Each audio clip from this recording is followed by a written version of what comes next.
Hello everyone, today I'm going to be playing through Demon's Souls and just commentating on it as I go. So I'm going to be talking about a mixture of things. At times I'll be talking about level design or lore, just whatever springs to mind really. We're just going to jump straight in here rather than me boring you with the details of what you're about to see. So basically I've skipped over the character creation screen first of all because it's functional, it does its job, but it's not especially interesting. Now, it's maybe kind of cruel of me to say that because I know there's probably some programmer, maybe more than one even, who spent months banging his head against that thing trying to get it to work correctly, but that's what we're going to do anyway. First thing that we see when we start a new character is obviously the introduction here. And basically this is one of the few parts of Demon's Souls which I think we can take for granted because there's a narrator here who we never hear anywhere else in the game except at the ending. So because we never see her at any other point, I think it's kind of fair to assume that she's a reliable narrator. In other words, we can trust what she's saying. And it just goes over some of the basics. Boletaria was cut off from the outside world. The fog is sweeping out, and if the fog takes over the world, everybody's dead. The art here is really nice though. Personally, I think that they might have just taken some of the concept art for the game and thrown it into this introduction, which makes a bit of sense. If you've gone to the trouble of creating nice concept art, which happens on pretty much every game out there, it's nice to be able to find a way to use that in the end product. So you can see here is a first glimpse of the old one. Again, this might have just been concept art for that level for all we know, and they decided to throw it in there. This piece here in particular is very interesting though, because I wonder if maybe it was an early concept for the game. Again, I'm reading a bit much into this, so obviously this is all just speculation. But those huge battles there where there's just thousands and thousands of people marching to their death. They're very grim but very interesting at the same time. Obviously you would have an enormous amount of difficulty getting a game to compute that many objects on screen, but it would be a really cool game to play, I think, if only for a little while, just to see all that stuff happening, because that stuff is the most interesting part of the introduction for me anyway. And this bit here in particular is the part that made me wonder if maybe this was all concept art, because this just looks like an early version of one of the levels in the game, maybe Shrine of Storms or something like that. Once we get past the main introduction, we have a sort of mini introduction afterwards where the player's character gets seen for the first time, and they seem to be lost in the colourless deep fog, and basically the monumental will save the player's character, but it's not everything that it appears to be on the surface.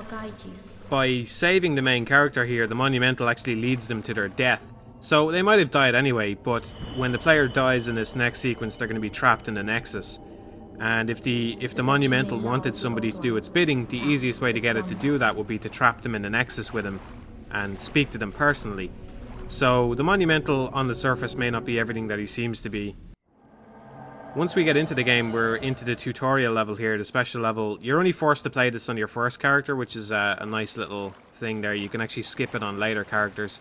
But for your first character, you're forced through this. And it's not a bad tutorial. I feel like it's not very intrusive. It doesn't really disrupt the pace of the game.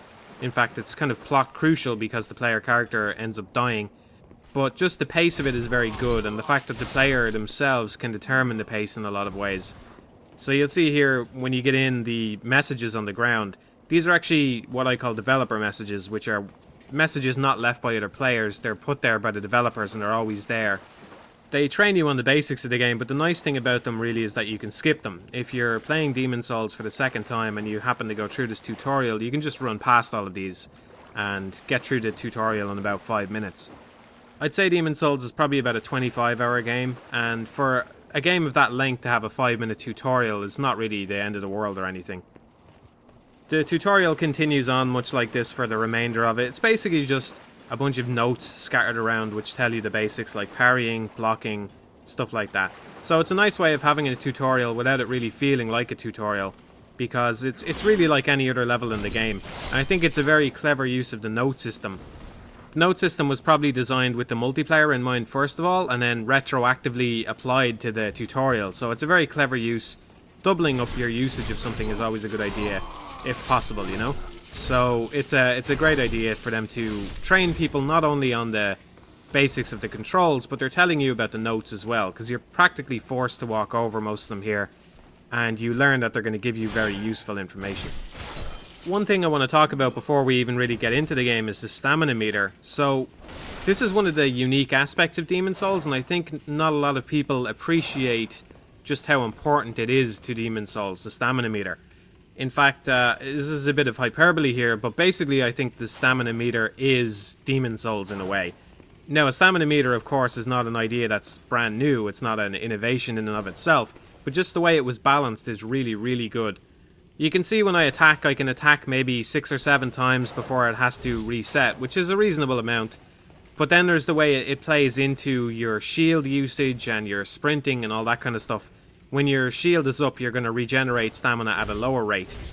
Combat for a melee character then has a nice ebb and flow to it, where the idea is to drop your shield and only lift it when necessary, because otherwise you're not going to get the stamina regen that you need to stay alive.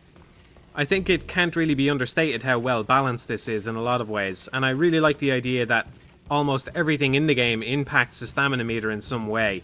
So if you're walking, you're going to regenerate less than if you're standing still, I believe. And if you're running, you're going to expend it instead of regenerating it. If you have your shield up, it'll come back slowly. If you have it down, it'll come back quickly. So there's a fair bit of nuance to it. And the way it works, where you're going to attack 5 or 6 times and then have to wait for it to regen, I think the main way to appreciate the stamina meter in Demon Souls is actually not by playing Demon Souls, but by playing other games which have a stamina meter. Because you'll often find that they're just not as well implemented as the one in Demon Souls, at least I do anyway. So if you're playing another game with a stamina meter, just think about how that game would play if it had the Demon Souls stamina meter, and I think in a lot of cases it would significantly improve the game. So I think of it as the little secret that made Demon Souls successful personally, but of course that's all up for debate. Obviously there's a lot of other reasons to like this game, like the nice surprise coming up here at the end of the tutorial. When we come into this room, Vanguard is going to scare the crap out of most new players, and they're just going to get smashed into the ground. And that's obviously the idea, is that Vanguard is going to kill you straight away. Now of course if you play Dark Souls first, there's a decent chance you can kill Vanguard in your first go, because he's not a very difficult boss. So don't be leaving any smart aleck comments on the video here saying that you killed Vanguard straight away, because you probably played Dark Souls first.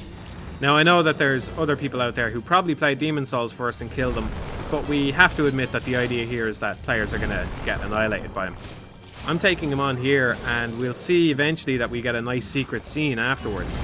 And to me this is one of the main indicators that Demon Souls was intended to be played more than once. Just the idea of such a nice piece of hidden content at the very start of the game is kind of cool. But to be honest, probably the bigger indicator is the way the New Game Plus system works. And since I won't be playing through it more than once in this playthrough, sorry to disappoint everyone, I'm just going to talk about how the New Game Plus system works now. The New Game Plus in Demon Souls is pretty unique in the way that it gets harder every single time that you play it, or at least up until number 8 anyway, your 8th playthrough. I'm not sure if it continues to get harder after that, but it keeps getting harder and harder each time you play. Now there's a lot of games out there, particularly RPGs, which will allow you to have a New Game Plus option. But the reason it's great in Demon Souls is because of that idea that it just continually gets harder. The enemies hit harder, they have more health and so on. And it's kind of an idea that would only really work in an action game like this, where you can consistently avoid damage. So in an RPG, a traditional one, like a turn-based one let's say, in one of those types of games, a New Game Plus is never going to be as good as it is in Demon Souls, because eventually a player is going to hit a brick wall. And I would say eventually, if Demon Souls does continue to get harder every time, I'd say eventually that there probably is some kind of brick wall that the player hits most of the time, where you're going to have to get through the whole game without being damaged. Or maybe it could even break entirely, because I mean I doubt the developers tested every single New Game Plus, because they can't. The number just keeps going up, right? So you can't test infinity. So eventually the game might even break, because I doubt the developers have tested every single New Game Plus. I mean, you can't test infinity, right? So the variables in there could eventually just shatter the game, which used to happen in old arcade games. You mostly see it in old arcade games because the memory limitations were so low that the variables in those games could hold a lot less data. So eventually you get to level 256 or something and the game breaks, because the variable that was designed to hold the level number can't actually go to 256. It wasn't designed for that. So something like that could happen with Demon Souls, but even then it's unlikely, and it would probably take a lot of playthroughs to get to that point, a huge number. Probably more than anybody could ever do in a single lifetime. Hopefully nobody takes that as a personal challenge to themselves. Anyway, it's a cool idea. It's an idea which only really works in action games like this, or works best in action games like this, I think, where players can avoid damage consistently. Once we beat Vanguard here, we're going to get a few goodies for being so good at the game, and then eventually Dragon God is going to punch us to death. So either way, the player has to die. There's no way to avoid dying, because it's a critical plot point. But it's nice that they put this secret scene in here, and they definitely intended for players to find this, but probably not on their first playthrough. After this, the character gets stuck in the Nexus, obviously, but I'm just going to jump into Boletaria first and get straight into that.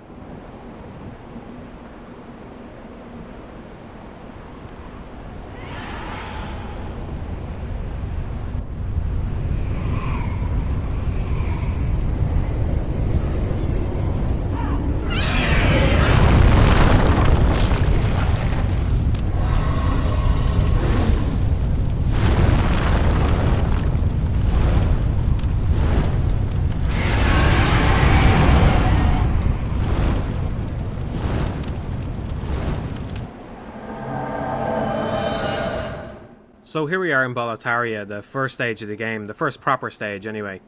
Now if you're anything like me, one of the first things you're going to do when you get dropped into the first level of any game is run the opposite way the developer intends you to. And this is a common thing in a lot of games where you'll actually find some goodies behind the start of the level, or a place where you're obviously not supposed to go at the very beginning. I think it's a good idea to put those there though. Rewarding exploration is always nice, especially in a game like Demon's Souls, which will eventually come to reward exploration a bit more than it does at the moment. At the moment the game is quite linear, so much so that I actually kind of consider this the tutorial after the tutorial, because it's still very much on rails. Demon's Souls never really becomes that open with the exception of a few areas, but Boletaria in particular is very linear and it's very clear which direction you're supposed to go most of the time.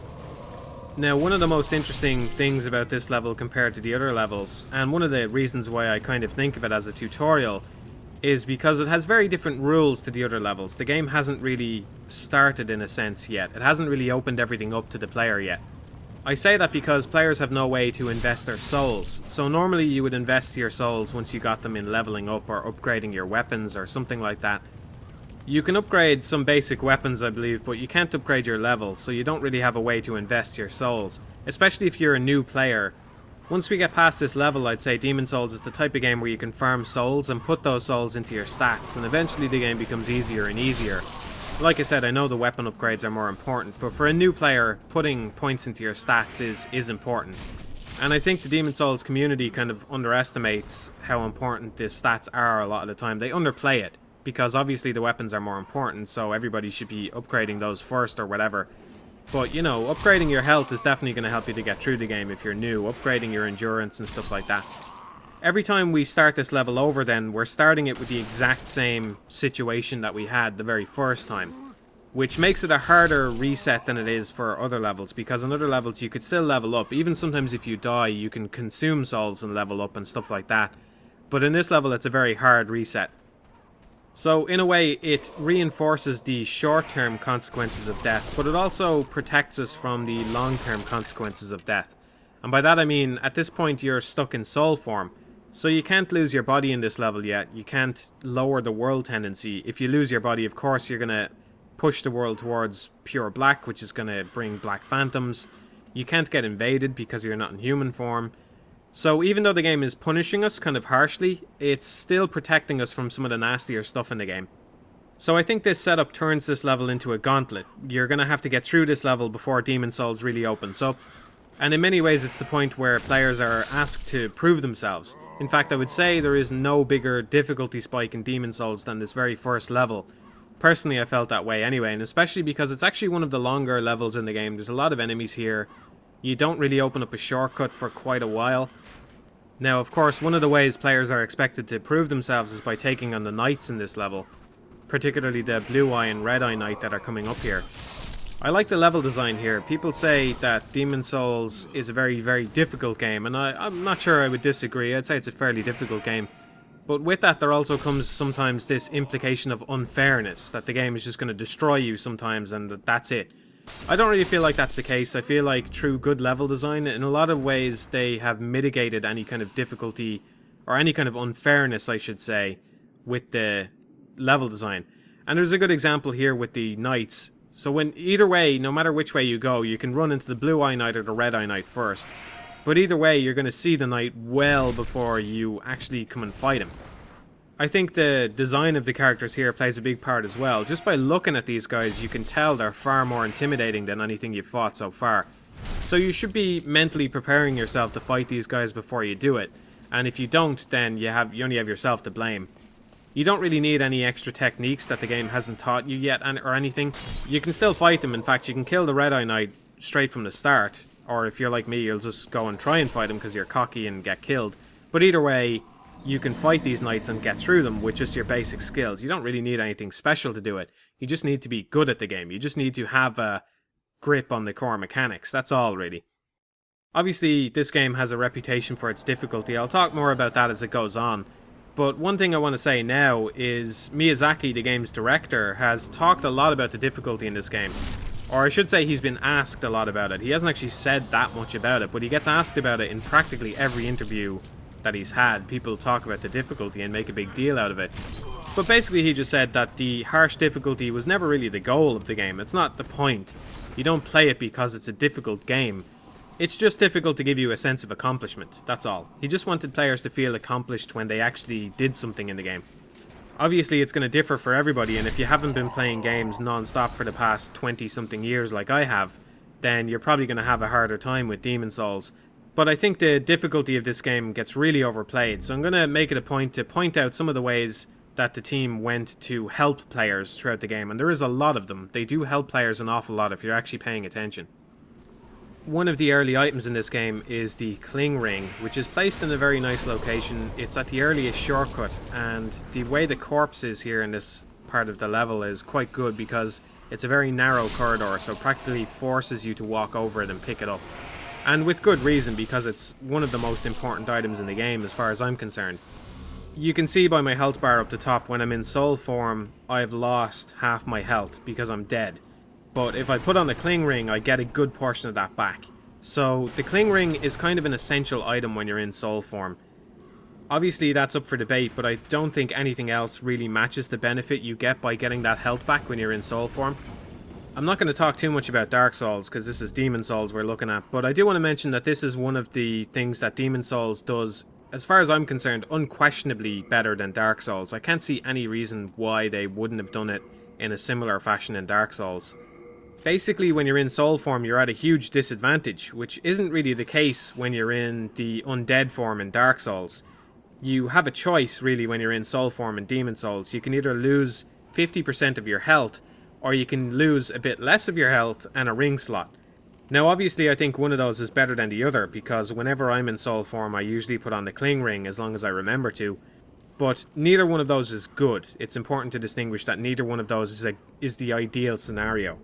As opposed to Dark Souls, where you pretty much keep all your health, you're not really at a disadvantage when you're in undead form, so there's no real reason for you to go into human form. And the idea in Demon's Souls is to occasionally force people or make people want to go into human form with all the risks that entails, so the risk of being invaded.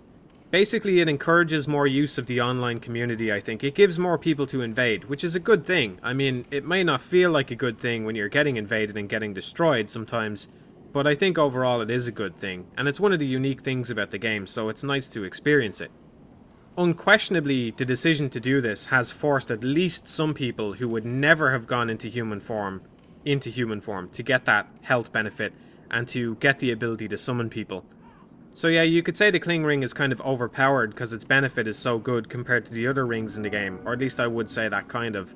But since you can only use it in soul form, it doesn't really matter much, and it's just a choice between two bad options. That's all the soul form does, it just lessens the impact of something horrible that's happened to you. Like I said, the Cling Ring that we picked up back there was found in one of the shortcuts in this level, and this is a nice thing about this level as well, is the way it introduces the shortcut system. The first stage of Boletaria has the most obvious shortcuts in the entire game, and if you include the boss door, which is kind of a shortcut, it's actually got 3 of them. So by introducing you to the shortcuts in this way, it's telling you just to keep an eye out. Now eventually the shortcuts won't be so obvious as pulling a lever and opening up a new door, but it's nice to introduce the player to the simplest concept first, and then introduce the more complicated ones later. I think the shortcut system in Demon Souls is really quite nice. It's quite elegantly done. It's the kind of thing which works really well in a 3D space, but doesn't work all that well in a 2D space. Because, I mean, if you imagine, say, a side-scrolling Castlevania-type version of Demon Souls, let's say, if you want to open up shortcuts, you're only going to have 4 directions to do that, up, down, left, or right. Whereas when you're in a 3D space, you can open up shortcuts all over the place, or you can drop down onto them, they can open up from above you, or they can be tucked away into a little corner, hidden away better. So it's a really nice use of the space that's available in a 3D game, and I'm sure it's done in a lot of other games, but the way it's done in Demon Souls just seems especially elegant to me. It's kind of a crappy word to use, but there you go. It's so elegant. So elegant. Such an elegant system it is. Speaking of elegant, here's Astraea being surrounded by draglings here. Astraea is a pretty interesting character in the way that he's a prince, and he seems like a pretty cool dude. I mean, he's wearing my armor, so he must be pretty cool. But he's actually pretty useless. He's not very good, and he can get himself killed pretty easily. And he needs to be rescued in every stage of Boletaria, as we'll see as the game goes on. So he's a bit of a strange character, but I'll talk about him a bit more as it goes on, rather than talking about him now. Once we move on a bit in the level here, we're going to come across the dragons. And in the dragon nest area, there's a nice, interesting little bit of lore here. Among a bunch of other stuff here is the Ring of Great Strength on one of the corpses here. So this belongs to Valarfax most likely, because in the description it says that they belong to Bior and Valarfax. And we'll find Bior later in the game alive and well, and if you kill him he actually drops a Ring of Great Strength. So he still has his. Valarfax is mentioned in the introduction as one of the great heroes of Boletaria, and it's likely then that he came here to slay the dragons. So he probably knew what was up with Boletaria the same way Bior did. And Bior seems to have kind of a hatred of the dragons as well, because later on he'll attack them too. So maybe that was one of their goals, something they were trying to accomplish right now, was just to kill the dragons and then move on to figuring out what was going on in Boletaria, I don't know. But it seems likely that Valarfax came to try and fight the dragons at their nest and ended up dying, which is why we don't actually see him in the game. You can infer a lot from the item placements in this game, which is one of the unique ways that it tells its various little stories. So I'm going to be talking a lot about the placement of items and such as this goes on. And this is one of the things I really like about Demon Souls, is the way a lot of the game just makes sense in a way that other games don't. Items are placed in locations where it makes sense for them to be. Everything seems like it was placed there very, very deliberately. Another good example is in this level there's fire bombs scattered throughout the level. These have a strong utility for the player because Phalanx, the first boss, is weak to fire, or I should say more vulnerable to fire than anything else the player will really have at this point. The firebombs have a good use to the player, but they also have reason to be there, because the soldiers throughout the whole level use them. In fact, there's a kind of scripted point earlier on where one of the soldiers will throw a firebomb at some barrels to try and kill you. And obviously there's other firebombs throughout the whole level as well. So it makes sense for the firebombs to be here. And if you think about it in this way, it didn't actually take a whole lot of effort for them to make that whole situation make sense. They could have even set this scenario up in reverse. So rather than coming up with the enemies and saying the enemies use firebombs, they could have said Phalanx is going to be weak to fire, therefore we should put firebombs in the level, therefore the enemies should use firebombs. And if you think of it in that sense, it becomes a lot less difficult to design in that way. So maybe they used a sort of backwards logic to design some of the levels and situations in the game. Maybe they thought about what the player needed, and then they thought about why what the player needed would be in the level. Whatever way they came to that sort of conclusion, I think it really, really works in the game's favour, and I think even if players don't consciously recognise it, it's one of the reasons people get really invested in the world of Demon Souls. Similar to the firebombs as well, there's also Turpentine, which is hidden a little bit before the Phalanx fight. So the idea, of course, is that you'll find the Turpentine and the firebombs throughout the level, and if you get stuck on Phalanx, you might want to try them out at some point. On the way down to the boss fight, we'll actually find some of the hoplites here before we come across the boss. Now, I might be reading a bit too much into this, but because these are placed in one of the earliest levels, I feel like they're stressing another part of the Demon Souls core mechanics, which is the idea that enemies are going to be weaker from behind. Getting behind an enemy is almost always a good idea, no matter what you're fighting. Nothing stresses this more from the hoplites, which take very little damage from the front, but take a huge amount from the back. And they constantly have their guard up, so there's no way for you to wait for them to just drop it. The only option is to just move behind them. So like I said, I might be reading a bit too much into that, but I like the placement of these guys in this level regardless, because it does train you a little bit subtly on how the game works in that regard. This is the fight with Phalanx itself. Not a hugely interesting fight in and of itself. And in fact, I think it's one of the easiest boss fights in the game. I remember on my first playthrough, I was kind of shocked that I managed to kill it on my first go. The game has quite a reputation for being hard, obviously, and Vanguard is very intimidating in and of itself, so it makes you just prepare mentally for this horrible first boss fight here, but really in the end it wasn't that bad. Its behaviour is interesting though, because later on in the game we'll see that this is actually the soul, or this is built somehow from the soul of Archer Ulan. Naturally, if you're an archer, you're going to stay behind the front lines of battle and be protected by soldiers in the front, like Phalanx is.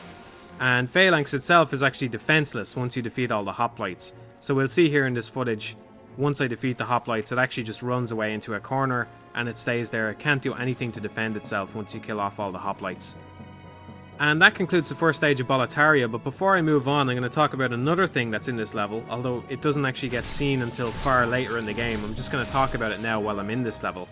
I'm going to skip forward in time until the end of the playthrough, and I'm going to show you Old King Doran. Old King Doran is fairly straightforward, I think, from a lore perspective. He's possibly the earliest king of Boletaria, or at least an early king of Boletaria. Interestingly, his items say that he may be a demigod of some sort, but all we really need to know about him is that he seems to be fairly noble, and we have to fight him if we want to get Demon Brant out of this crypt here. Initially, you only have to chip off about 1/3 of his health before he concedes the fight and lets you take Demon Brant. Because he was just there to guard it, you just have to prove your worth to him and he'll allow you to take it. But you can continue to attack him, and if you do so, you're in for possibly the most difficult challenge in either Demon Souls or Dark Souls.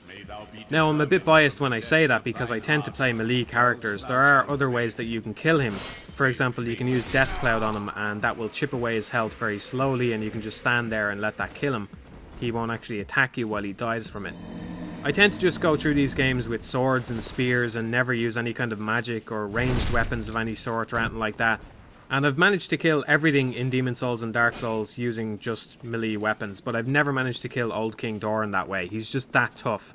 One of the reasons why he's so tough is because he has a stamina ring on, which means he's just allowed to attack you whenever he wants. He doesn't really have this kind of reset period that a lot of the enemies have. But he also demonstrates the way that smart AI makes the enemies that much more difficult. And you'll find this is true in a lot of games, but it's especially true in Demon Souls, I think. The AI on the weaker enemies is intentionally crippled. Personally, I call it artificial stupidity. I don't think that's a technical term that you're going to run across very often, but that's what I call it anyway. When it comes to some AI systems, not all of them now, but when it comes to some AI systems, it's actually easier to program the AI to destroy the player than it is to give the player a good challenge, but also make the AI very much beatable. So in reality, the AI probably always knows the ideal time to attack the player, and nothing demonstrates this more than Old King Doran or the Red Eye Knights, which often take advantage of the player healing and stuff like that to get an attack in. Old King Doran knows the correct time to attack. He knows when to back up. He knows what he needs to be doing to destroy you.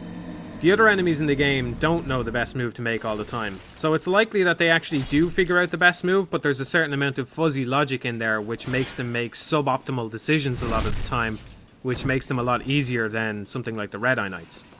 So we'll see if I try to heal myself, Old King Doran will go in for the kill, same as the Red Eye Knights, and he's just generally a very tricky bastard to kill.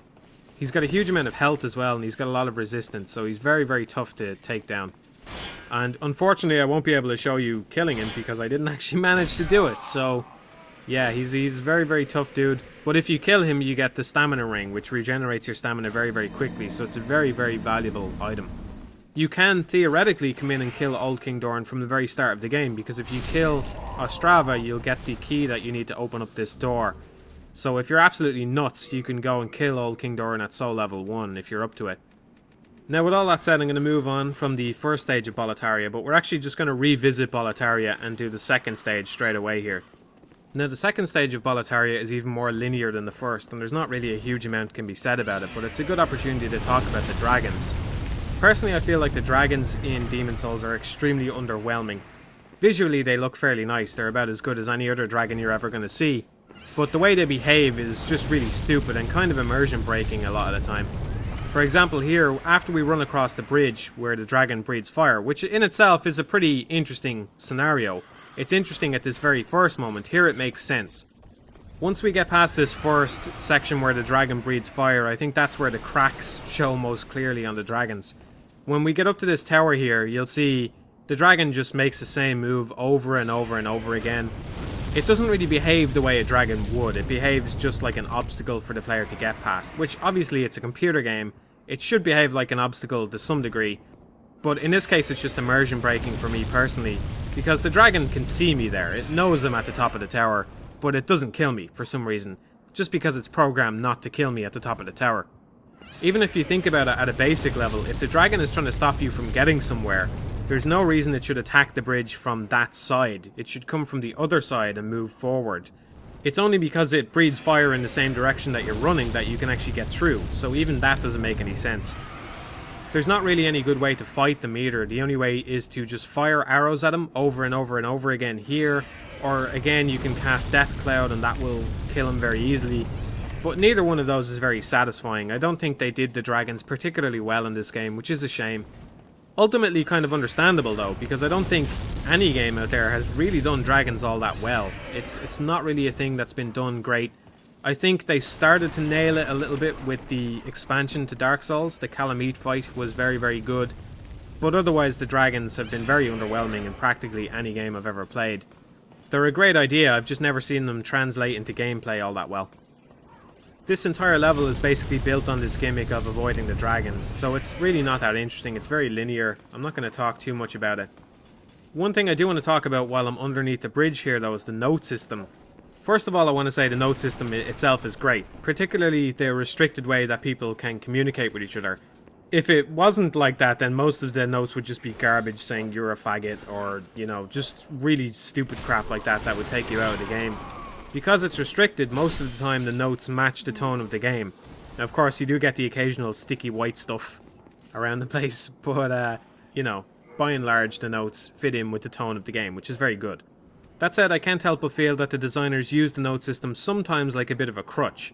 Like, instead of having to foreshadow a threat or modify the level design to accentuate something, instead they just said, oh well, somebody's going to figure that out, and they'll place a note, and then everybody else will figure it out because of the note, and everything will be fine. So when an enemy comes out at you from the left, of course you should be aware that around every corner is danger. That's one of the main ideas behind the game. But at times it does feel like they're using it as a crutch as well, just because they put so much esoteric stuff in there, stuff that would be very difficult to find out by yourself. In a sense that's good and bad, because it's part of the flavour of the game really. The idea was people helping each other, communicating with one another to help each other out. But even so, something about it feels a little cheap, I think. After a fairly uneventful level, the next boss fight we're going to get to is the Tower Knight, who makes a very, very strong first impression, I think.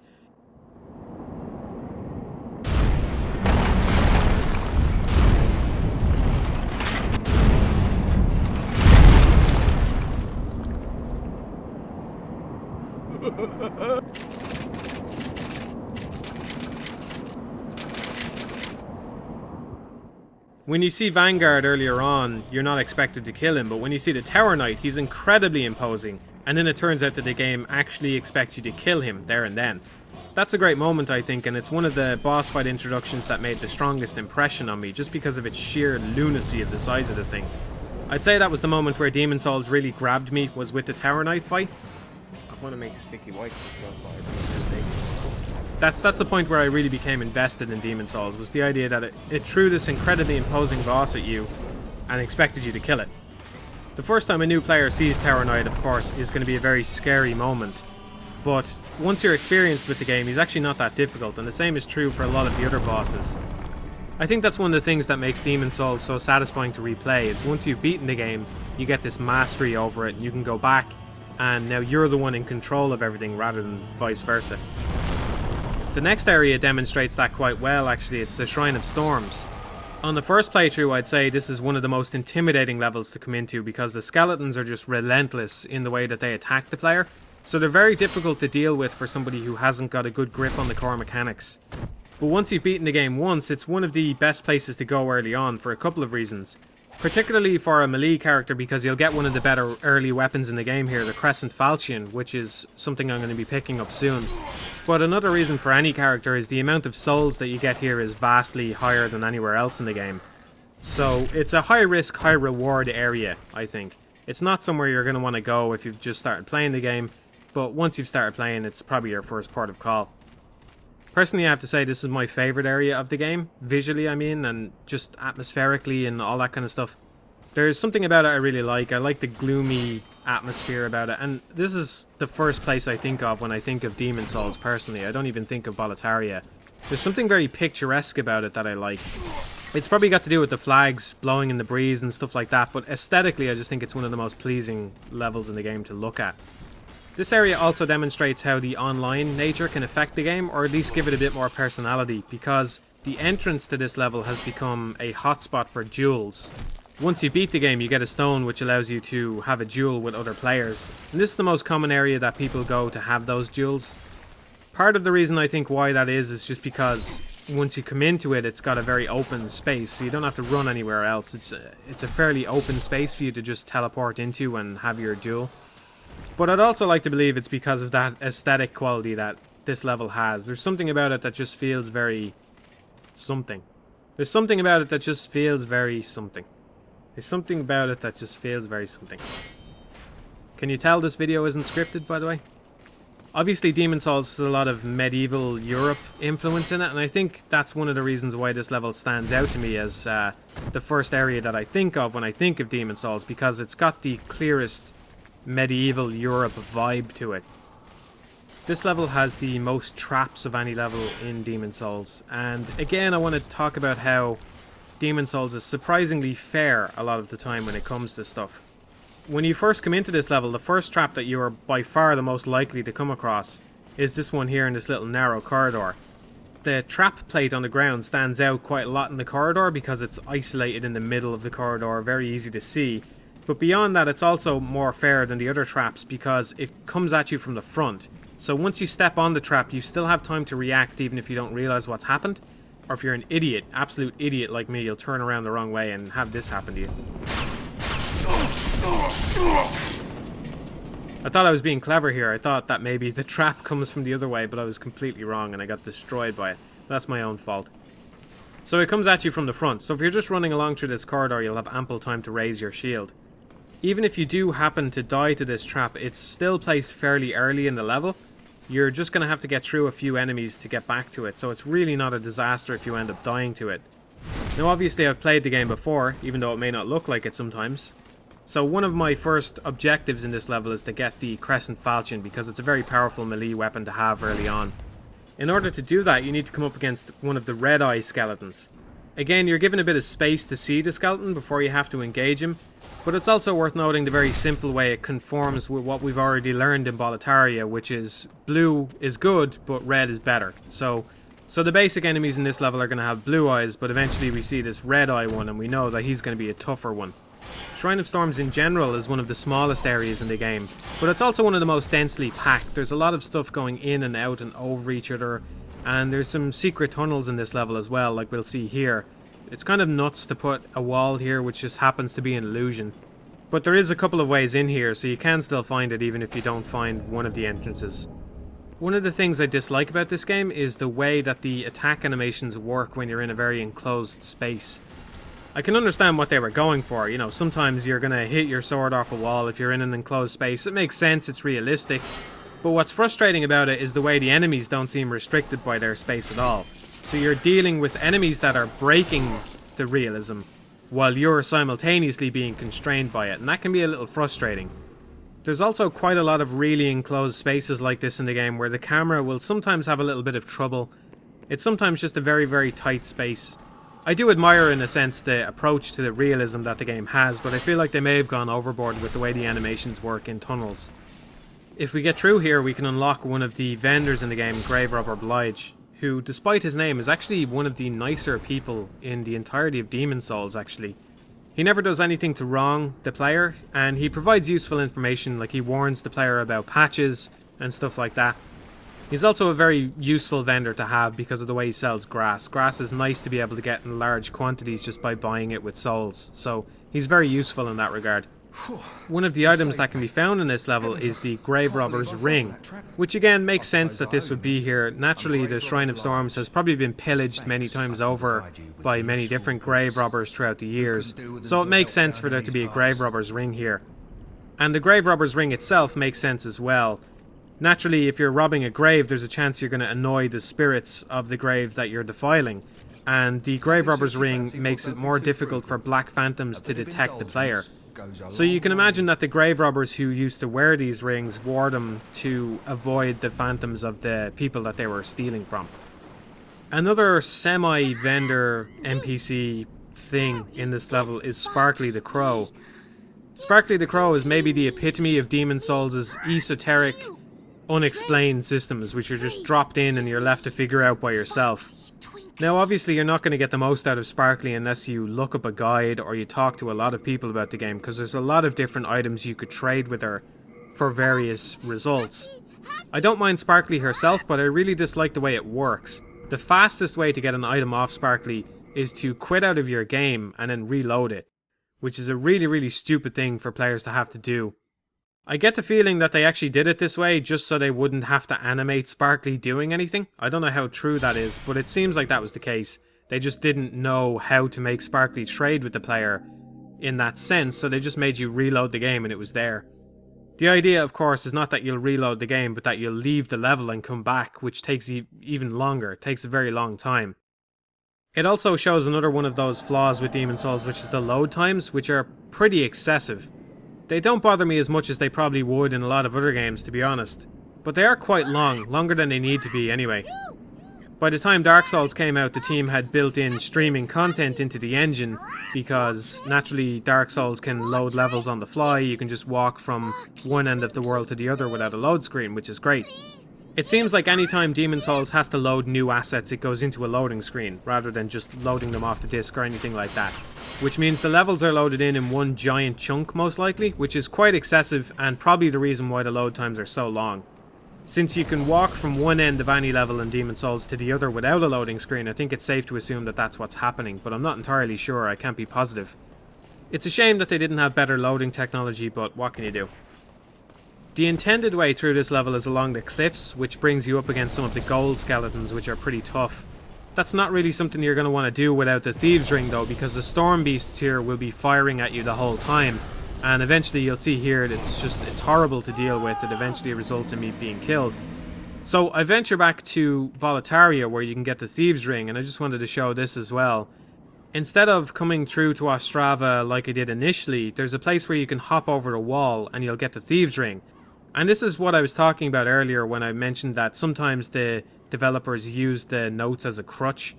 I mean, there's no real reason why your character should be able to jump over this specific wall and no other walls in the level. And even on this wall itself, there are points where you can and can't jump over it, which are just completely arbitrary. This little quirk in this level here where you can hop over this wall is actually one of my least favourite things in the entire game, just because of how unintuitive it is. But anyway, if we get the Thieves' Ring here and head back to the Shrine of Storms, it makes that level a lot easier because the storm beasts can no longer see you a lot of the time. Another way to get to the boss though is with the shortcut, which a lot of people use. And again, it's another one of those things which makes Shrine of Storms an easy level to come to on a subsequent playthrough once you figure this stuff out, because it's very easy to get to the boss. If you lower your weight here and roll across this wall, you can actually get across to the other side and approach the boss room from the back. This means you skip about 3/4 or more of the level, so it's a really big shortcut. Now, according to Miyazaki, this shortcut was actually unintended. It was just something that slipped through QA. He says if they had found it during development, they probably would have fixed it, but they may not have, because it's actually becoming a very interesting facet of that level. He also went on to say that little unintended things like that, or things that the players themselves have brought into the game, have become a sort of part of the flavour of the game. They've become part of Demon Souls, and so he definitely wouldn't change them now that they're in and now that the game is released. I think that's a great attitude to have in a lot of cases. Personally, I know if I was designing the game and something unintended like that shortcut happened, my first instinct would be to fix it. I think it takes a lot of self-awareness for a game designer to realise something like that might actually be beneficial to a game, might make it more interesting. Especially when you're talking about something like an unintended shortcut which skips 3/4 of the level. So I have a lot of respect for him for saying that he would keep it in after that.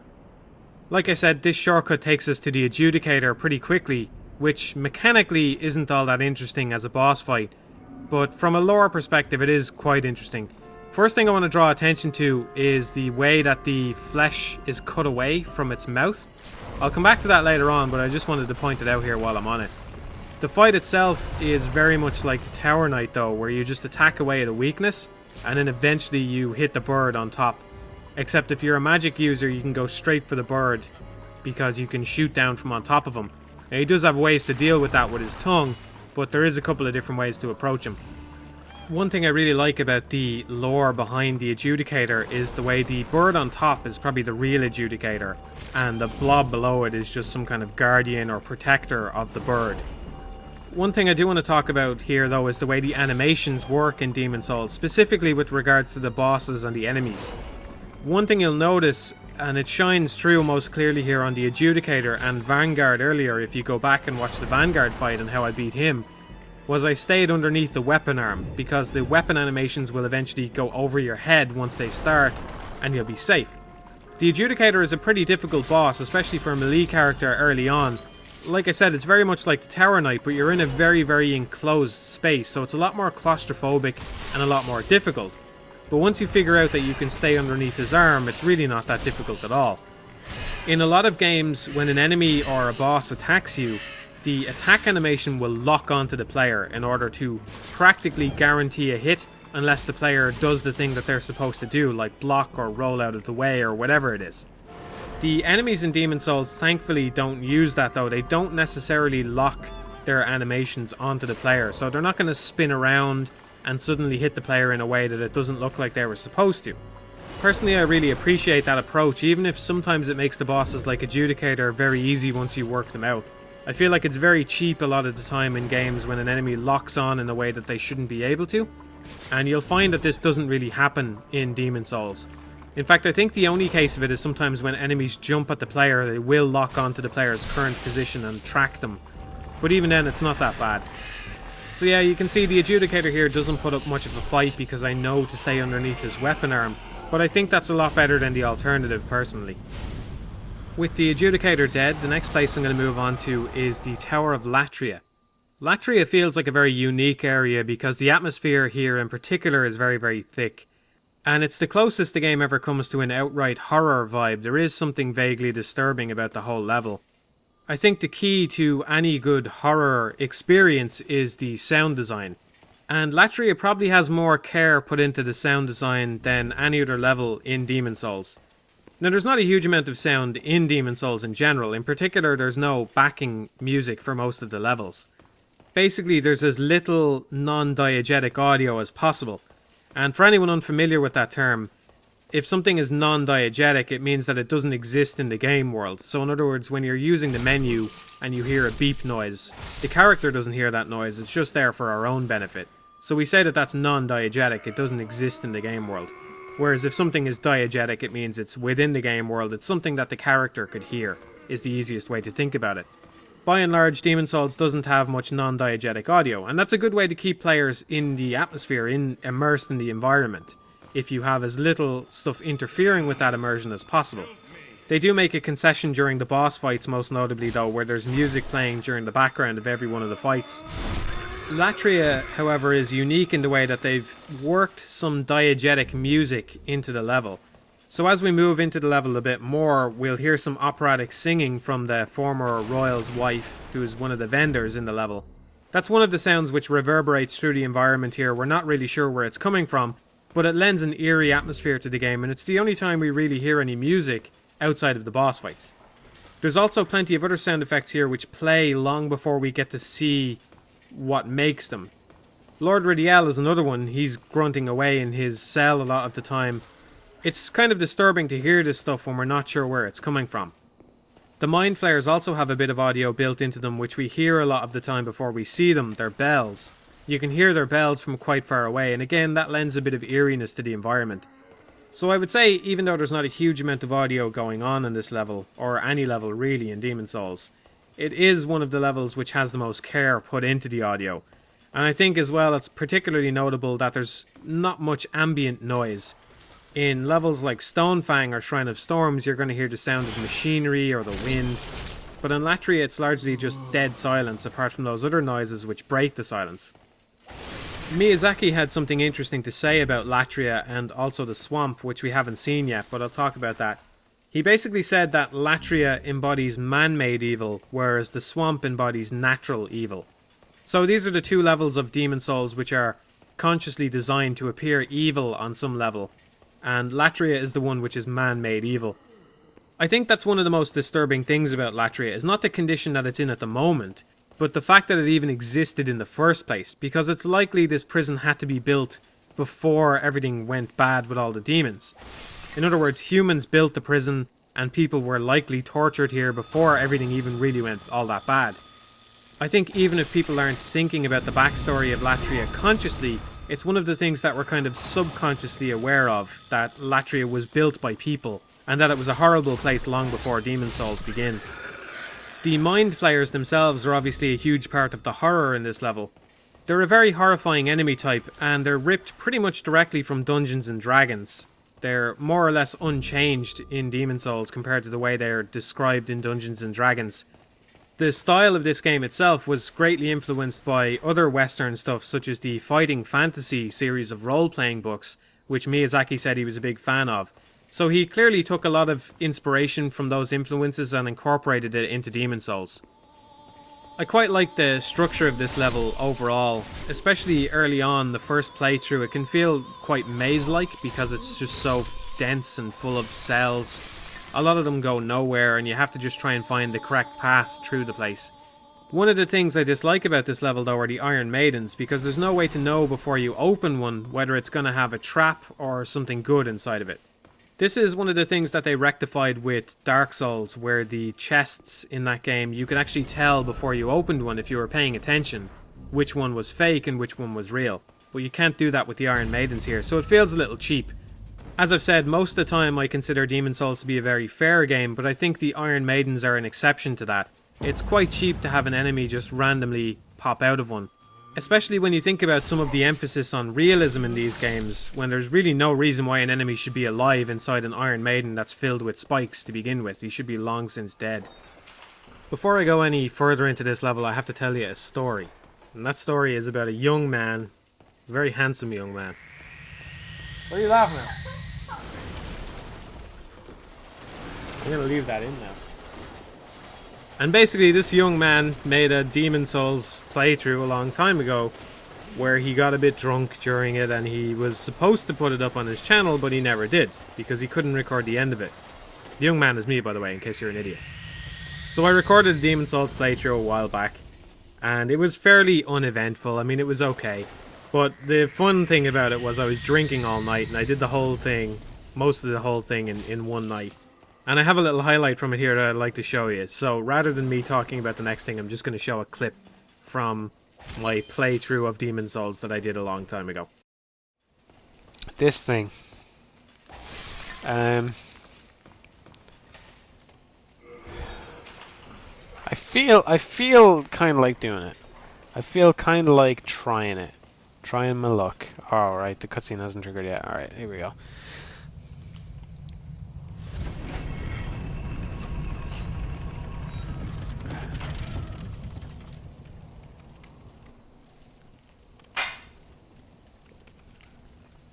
Don't mind that banging noise. So basically, what this thing is it's gonna fire arrows. My god. If you're feeling real lucky, punk, you can roll your way through them, because when you roll, you're basically invincible for a lot of your roll. You can roll your way through the arrows and make it behind the machine, or you can find an alternate path behind it and do it. So now I gotta make a choice. Do I want to try and... See, I've only ever accomplished rolling through it once, and yeah, I did die quite a few times trying to do it. But at the same time...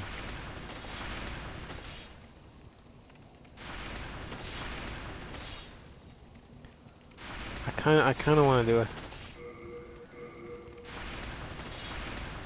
Here we go, right? Here we go. Okay, I'm gonna die.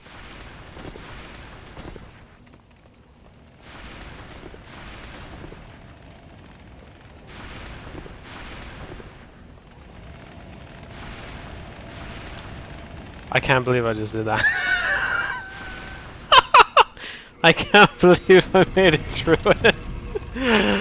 Oh my god, I was definitely expecting to die there. Well, there you go. That's how pro I am at Demon Souls right there. Summed up in that one video. No extra takes, no nothing. I'm just that cool. Somehow I managed to roll through that trap. Here's a clip of me trying it on the current playthrough where I'm completely sober and ready to tackle this head on in the most serious manner possible. And I just get annihilated. I get annihilated by the thing. But anyway, one of the things I said there was quite interesting. I mentioned how you're invincible when you roll through the arrows, otherwise you wouldn't be able to do it, right? Because if you weren't invincible when you were rolling, you would just be hit by the arrows and that would be that. So this is basically what they call invincibility frames, which are exactly what they sound like. When you're rolling, you have certain frames of your animation during which you can't be hit by anything. It's an interesting aspect of Demon Souls mechanics. I think the most interesting part about it is the game didn't necessarily have to be built this way, because of the thing I mentioned during the Adjudicator fight, where the enemy attacks don't necessarily always lock on to the player. So, theoretically it's possible to just avoid enemy attacks. You don't necessarily have to roll through the attack, you could roll away from it, around it, and all sorts of stuff like that. So they didn't necessarily have to put the invincibility frames in there. It's not that I mind them, I just thought it was worth pointing out how they're a core aspect of Demon Souls, but they don't necessarily have to be. Once you deactivate the trap, if you continue straight onto the boss room, the first thing you'll run into is a Black Phantom here. Probably the first Black Phantom that most players are going to run into, unless they happen to be online quite a lot and in human mode quite a lot. But anyway, this one is kind of interesting because it has a baby's nail, and it's dressed in assassin gear. If you pay attention during the level, you'll notice that the baby's nail is found in the boss room, near the altar. And the assassin's gear is actually inside one of the Iron Maidens. So I think this tells a story in and of itself where somebody came here to try and assassinate the Fool's Idol, or perhaps maybe the old monk himself, one of the later bosses, and they were caught and punished for it. They were killed in the Iron Maiden. And now their soul is most likely serving under the old monk to protect the Fool's Idol from intruders. Kind of a sad story, but nothing in Demon Souls is particularly light anyway, is it? There's also a decent chance that she's the one who activates the ballista trap earlier on, because you don't get to see who that was. And you can imagine the main reason they might not show us who it was is because they're invisible. And she's invisible until you get close, which means she's wearing the Thieves' Ring. Moving on then, inside into the boss room is the Fool's Idol, who's one of the more unique early bosses in the game. Many of the later bosses are unique, but few of the earlier ones stand out as much as the Fool's Idol does. The Fool's Idol has not one but two tricks up her sleeve. So first of all, she splits herself into many different clones, and only one of them can take proper damage. And secondly, once you beat her, she can be revived if you haven't killed the reviver up on the top floor of the church. So we'll see here, if I come in without killing the reviver, once I kill the boss, nothing really happens. I can just walk back out the fog door and walk back in, and the boss will trigger again. What you need to do is head up to the upper floor of the church and kill the guy who's reviving her. If you go up there and talk to him, he protests and says that he's not going to cause you any harm, but you do ultimately have to kill him if you want to progress through Latria. So it's interesting here in that Demon Souls kind of sets up a moral choice for you, because there's a good chance you're going to encounter this guy before you realise that he revives the idol. And a lot of games would reward the moral choice, and the moral choice in this case is probably to leave him alive, because he's not really that much of a threat to you. He doesn't seem to be anyway. But the practical choice says, this guy looks exactly like everybody else who's in the level. He seems kind of suspicious. He's conjuring some kind of magic I don't understand, so I should probably just kill him. And Demon Souls rewards that practical choice rather than the moral choice, which is another way it furthers its immersion. When you do something that's unnecessarily nice in a game just to play with the game's mechanics, just because you know what the game is expecting of you, that can break the immersion. But in Demon's Souls, you're expected to make the choice that would most benefit your character, that would actually make the most sense for you to do. This also highlights one of the interesting things about the messaging system, which is the idea that you can leave messages to trick other players, so messages don't necessarily have to be beneficial to other players. I suppose this falls into that old buzzword that's kind of fallen out of use, which is emergent gameplay. So it's not likely that the developers initially intended for people to trick each other, but once they realised players could do that, they didn't stop it in any way, because it's an interesting thing for players to do to one another. So you can see here, I can leave a message in this room telling people not to attack this guy, and that's going to confuse them. If they have an instinct to attack this guy, like they probably should, and they read my message, then they might get confused and they might not attack him, when really attacking him is the thing they want to do. And thanks to the anonymity of the system, I can get away with that completely scot-free, so there's really no disincentive for me to not do this to people. The messaging system can build interesting situations like this though, because most likely when a player comes down to talk to this guy, they're going to see at least one message and maybe several messages warning him that he's a liar, whereas he himself just seems totally honest when he says that he's not going to cause any harm. So it sets up a nice situation where you have to put your faith in the community to lead you towards the right choice, which is very, very interesting, I think. The last thing I'll say about the messaging system specifically is that Miyazaki himself said that it was born from wanting to go back to a time before the internet existed, or before people could directly help one another with a game as much as they do nowadays. And I think they really captured that essence. I think it's another one of those things which made Demon's Souls the cult hit that it was that feeling that it brought back of not being sure about stuff in a game, having to rely on hearsay and information from people which they might believe or they might think is true but might ultimately be wrong, or all that sort of stuff. Anyway, after killing that guy, we can finally go down and fight the Fool's Idol and finally kill her this time. I've mentioned almost everything that's interesting about her. I just want to say again that the way it treats the clones is quite fair, because there's a way to distinguish between which one is the real one and the fake one. The clones use Soul Arrow, whereas the real one uses Soul Ray, which looks visually different. So you can pick out the visually different one, realise that that's the one you're supposed to attack, and get her killed pretty quickly. Possibly my favourite thing about this boss is the music, so I think I'll just let you have a listen now and talk about it in a sec.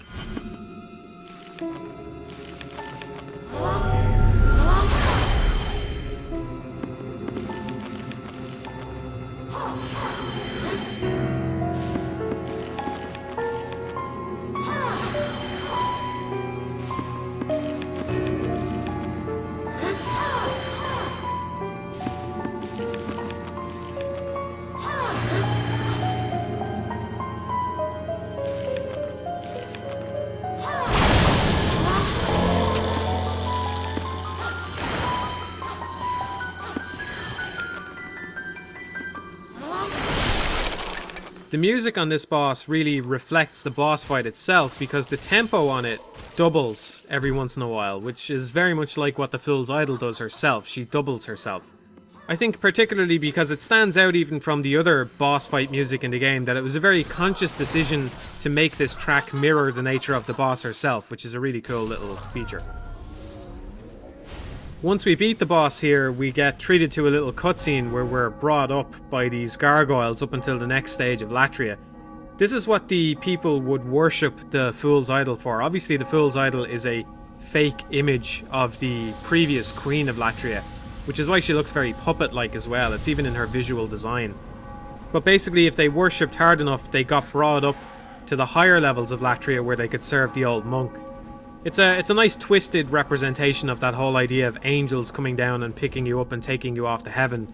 In the Demon's Souls version, it's horrible gargoyles picking you up and bringing you to an even worse level than the one you were already just in. It's worth revisiting Latria though, because one of the most important NPCs resides here in one of the cells. You only get the key for him when you visit the room where the Fool's Idol's reviver is, and that's the key to Sage Frake's cell. One thing that's worth noting is when you rescue Frake, he gives you Jerry's stiletto, and in the item description for Jerry's stiletto it mentions that he's a friend of Frake. The naming on these two characters seems significant because in Norse mythology, the wolves which accompanied Odin were called Jerry and Freki, I may be pronouncing those wrong, but you get the idea. They're very, very similar names. And in fact, it's possible that Frake was even supposed to be pronounced Frecky, for all we know. The names of those wolves imply that they're greedy, which is what we learn about Frake as the game goes on. Gradually over the course of the game, we learn that he covets demon souls quite a lot, and by the end, he is actually trying to convince the player to murder the Maiden in Black and absorb the souls of the Old One for himself. It's one of the more interesting character arcs. I'm not sure you could really call it that, but it's one of the most interesting characters in the game, I think, because he starts out as such an unassuming and seemingly nice person, but by the end he's arguably one of the worst people in the entire game. He's a very interesting character, but he's not the only one. There's lots of other characters in the game who we'll meet back at the Nexus later on. There's a couple of other interesting characters in Latria as well, such as Ridiel and the woman that I mentioned earlier who does the singing throughout the level, but I don't really have too much time to get into those. The main interesting thing about Ridiel is the way his corpse can be found in one of the cells, and it's actually a unique corpse with a broken pole next to it. So it's interesting that you get to see him in soul form, and you also get to find his corpse as well. I've been thinking of this video more as a tour of Demon Souls rather than a playthrough of it, so in keeping with that, when we move on to Stonefang next, we're going to actually swap over to a new character here. I thought it would be interesting to show what it's like when the game is played with a different playstyle and by somebody who's considerably less skilled than myself. So here's this new character. We can see she's a magic user as opposed to me who wasn't using any magic, and it actually makes a lot of sense to use magic in this level because most of the enemies in this level are quite weak to magic attacks. In fact, early on there's a couple of developer messages on the ground which let you know what the weaknesses of the enemies are in this world. There's a couple of other places with developer messages outside the tutorial like Latria, where there's developer messages during the Fool's Idol fight if you haven't killed the Reviver, so they give you some hints. Just quickly before this level begins, I'd just like to point out this Crystal Lizard encounter, which I believe was probably intended to be the first Crystal Lizard that the player encounters during the game. It's another one of those elements which is kind of subtly set up to teach the player something, because if you scare this Crystal Lizard, he will actually run off the cliff and kill himself. But at the same time, he is quite out in the open and it does draw your attention to him, so you do get a bit of time to think about the situation before you act.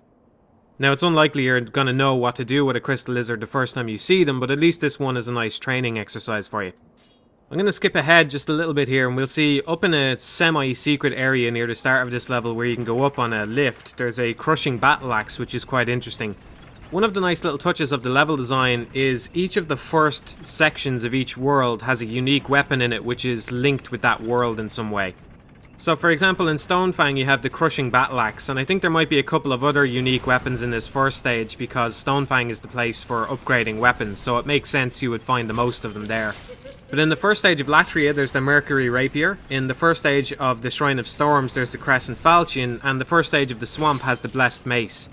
So depending on which type of character you want to use, each one of those various levels will provide you with something unique which is quite beneficial to that character early on. That also demonstrates another nice thing about Demon Souls, which is the way each world has its own resources which are linked to that world and are most abundant there. So as I mentioned earlier, the Shrine of Storms is the place to go if you want to get souls, but Stonefang here is the place to go if you want to get ore. And similarly the other levels have stuff like that as well, so if you want to get spice you're better off heading to Latria, whereas if you want to get grass you're better off heading to Boletaria. You can also get some anti-poison stuff in the swamp as well. I think this is a nice way of encouraging players to spread out across every world rather than plough directly towards the end of one world. If you go straight for the end of one world, it's likely that you're going to be lacking critical resources by the time you get to the end, so you won't really have that many souls, or you'll be running out of grass or something like that. Now one of the things these two characters have in common is you'll see the Crescent Falchion is equipped here on this character as well, and it makes more sense with a character of this type because it scales with magic. One of the early enemies you'll see here in Stonefang is the Fat Official, who you might remember from the Tower Knight cutscene.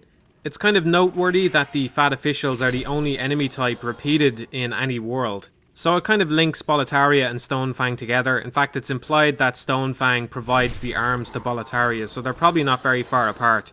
Whatever the Fat Officials are, they seem to be strongly connected with the downfall of all of these places. Even in Latria, Ridiel will allude to the fact that it was a Fat Official that locked him up. And because they lock up him and Bior, you could maybe conclude that they're locking up people who would be able to identify the king as being a false king. This level is noteworthy as well, not just because of the developer notes at the start, but also because it has developer phantoms as well. The white phantoms that you'll see throughout the game are obviously other players, but there's actually one or two of them that are developer phantoms which will play over and over again in certain locations. So this switch that you see here, there's a white phantom that comes along and pulls the switch. And again, I'd say this is the developers using their clever online system as a bit of a cheat when it comes to the level design, because rather than having to place this lever in an obvious location or make sure it's well lit, they actually just have a phantom that plays over and over again here to draw the player's attention to it. I don't think it's a bad solution. In fact, I doubt many players are even going to notice that it's a developer phantom. The only way you'd really notice is if you stand and look at the lever, you'll see it happen over and over again at a very regular rate. There is also the other giveaway though, that you'll see them if you're in offline mode, so if you go offline you'll still see this phantom pulling the lever over and over again. Coming up here is the Stonefang shortcut, which again involves turning a lever, so it's not all that different from Boletaria. Although the game opens up considerably after the first stage of Boletaria, I do think that the developers intended for players to play in the order that the Archstones are presented in the Nexus, going from left to right. All you really need to do to get through Stonefang is discover the enemy's weaknesses here, and the game outright tells you them with developer notes on the ground, which is not the kind of courtesy that the game would give you later on. You have to figure more stuff out as you go over to the right hand side of the Archstones on the Nexus. So again, the shortcuts here are quite obvious, whereas they get a bit more subtle later on. This shortcut leads down to one of the most important NPCs in the entire game, which is the blacksmith Ed. Ed is obviously a mirror image of Baldwin, who sits inside the Nexus, except Baldwin is probably dead, obviously, because that's why he'd be in the Nexus. So Ed looks like he's the twin of Baldwin, who sits inside the Nexus, which means Baldwin most likely died, whereas Ed is still alive. Ed seems like he's suffering in his own way, because he seems like he's about to turn into one of the scaly beasts that are the enemies in this level. One of the interesting things about Ed and Baldwin is if you kill them, they each have a hand of God, one for the left hand and one for the right hand. In the description of those weapons it says that they used to belong to the legendary Big M, who was an old hero who was known for punching dragons to death. So it seems likely that Ed and Baldwin may be descendants of the legendary Big M because they hold on to those items. It's also interesting though because you can actually find the Hands of God as well on the ground in the second stage of Stonefang, so there seems to be two pairs of them for some reason. It doesn't make a huge amount of sense to wear something like the Adjudicator shield in a level like this, particularly because it's weak to fire, first of all, or relatively weak to fire I should say, and also because it doesn't have a 100% block against physical damage. That's one of the things I really like about the way the shields work in Demon's Souls. It's a good way to differentiate shields, to have some of them block damage completely while others don't block completely but provide you other benefits. The Adjudicator shield is probably the best example of that. Now, while it doesn't make a huge amount of sense to wear the Adjudicator shield in this level, it does if you decide to two-hand your weapon. In fact, the Adjudicator shield is one of the best shields in the game if you decide to two-hand your weapon, because you're not actually using it to block any damage, you're just taking the passive benefit off it. So here you can see, even though she's two-handing the weapon, the Adjudicator shield is still regenerating health, which is a really great benefit to have. And it stacks with the Regenerator ring, which can be found in a couple of places, which is great as well. Now personally I'm a real sucker for little details that drive home the realism of a game, and one of the ones I really like in Demon's Souls is the way flammable barrels don't actually explode if you hit them with a regular attack. They'll only explode if you hit them with a fire-based attack. So you can see there's this room here with the fat official, and he has a fire attack so he can ignite the barrels.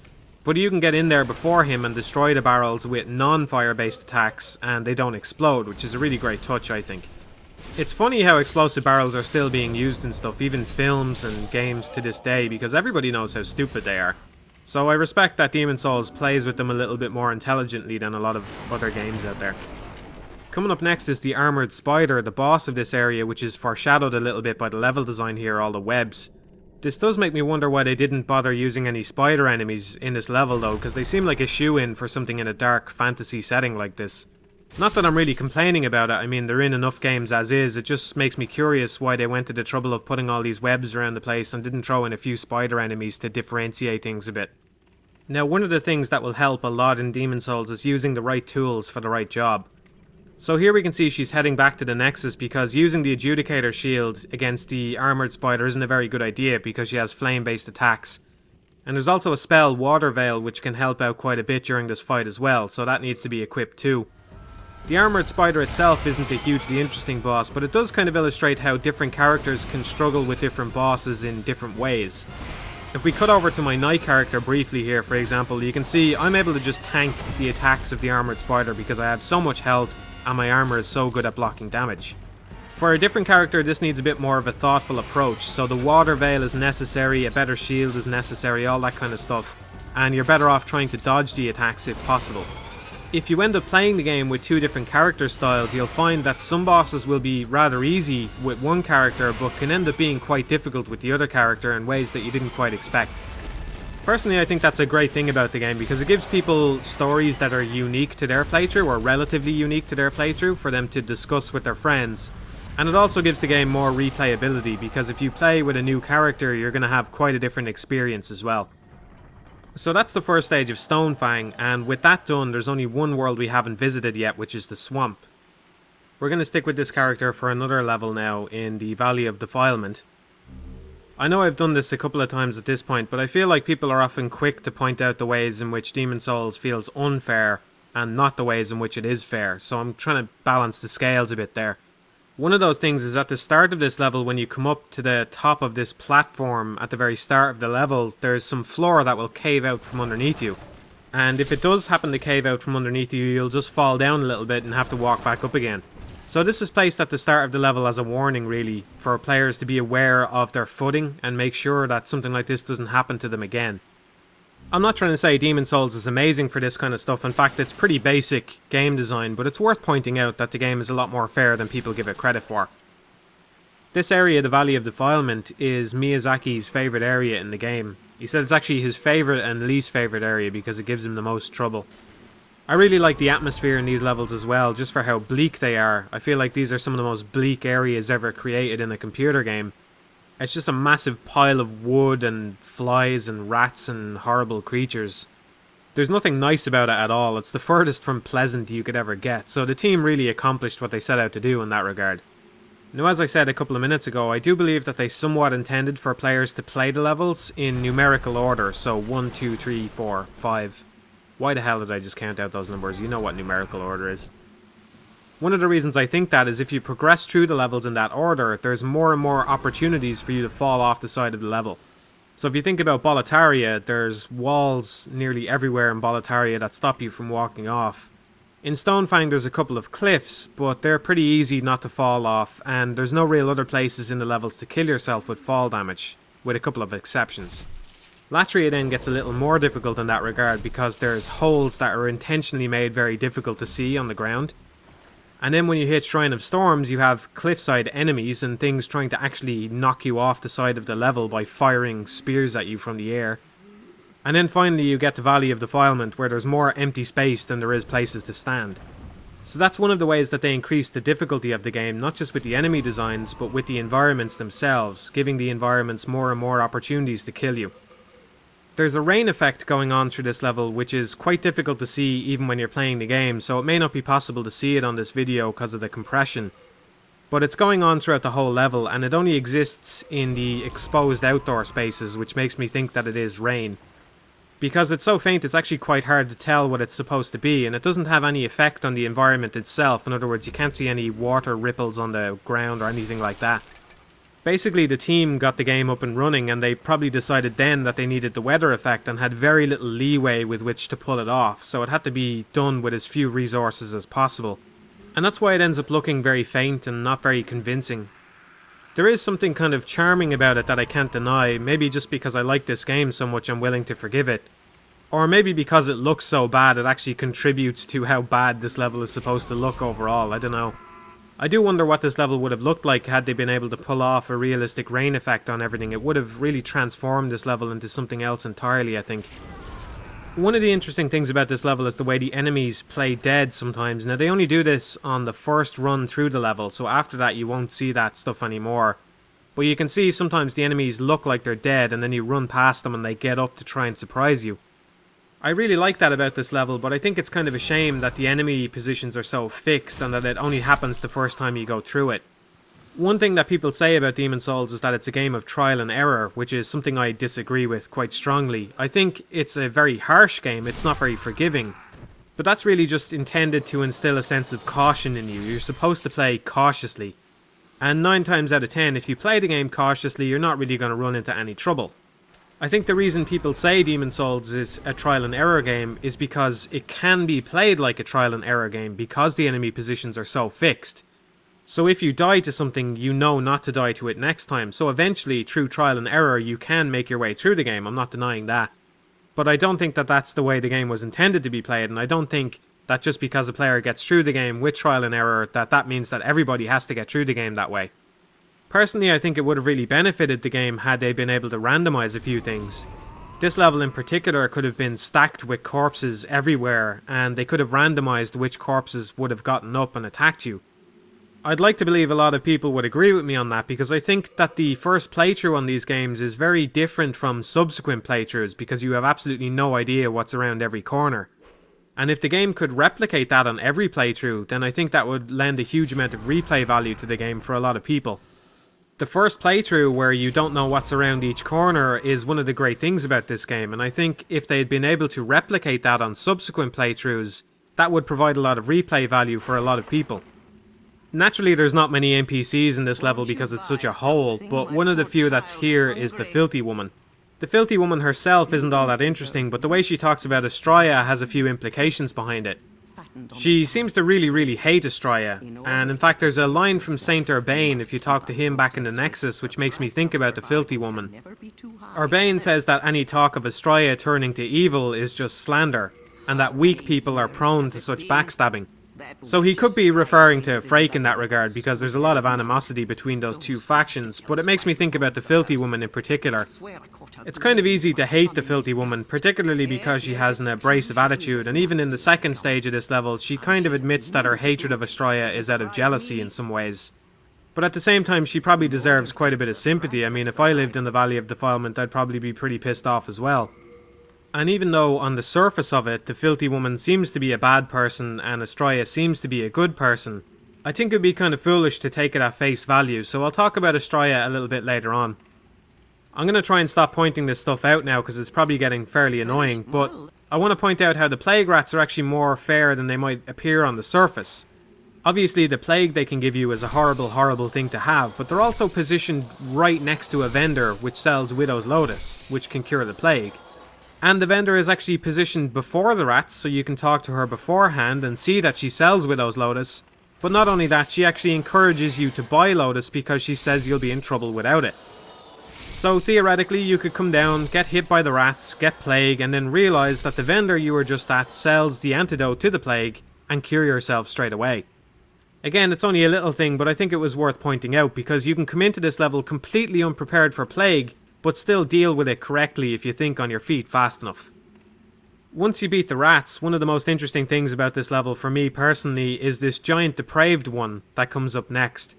Looking at it here, I think it looks fairly normally sized. Now, I happened to do a scientifically rigorous Twitter poll before I did this video. Now, it turns out, judging by the results on that and some other stuff that I've seen online, about half of the people who play the game don't realise that this is a giant version of the depraved ones until they get up close with it. In other words, by the time you realise it's a giant depraved one, he's already started attacking you. Personally, it happened to me on my first playthrough, although I am the type of person who just happens to barge through levels and deal with stuff as it comes. Maybe I'm just trying to justify my own stupidity, but I really do believe that the developers intended for you not to realise this was a giant one until it got up close to you. I'm really not sure how they achieved this effect though. I tried looking over it over and over again to see what they did that makes this one appear giant to so many people, and unfortunately I couldn't find anything, so it turns out I'm just stupid. Anyway, there's only a couple more enemies to go here, and then it's on to the boss of this level, which is Leechmonger. Leechmonger is actually my least favourite boss in the game personally, and again this is going to demonstrate how different characters can deal with different bosses in different ways. For a melee character in particular, I think this boss is quite frustrating because of the way its animations work. It's not easy to tell which direction it's facing, and even if you can tell which direction it's facing, it just seems to flail out in all directions at times, and it's very difficult to dodge that kind of stuff. Now, I'm sure with a lot of practice, people can come in and deal with that no problem. I'm sure there's people that can get through this without being hit at all. But it doesn't compare well with the other bosses which telegraph their attacks in what I would consider more fair ways. It's also just not that interesting really, there's no interesting lore about it, it's just a big ball of leeches. I mean, it's quite disgusting, it suits the swamp quite well, but there's not really anything else to say on it.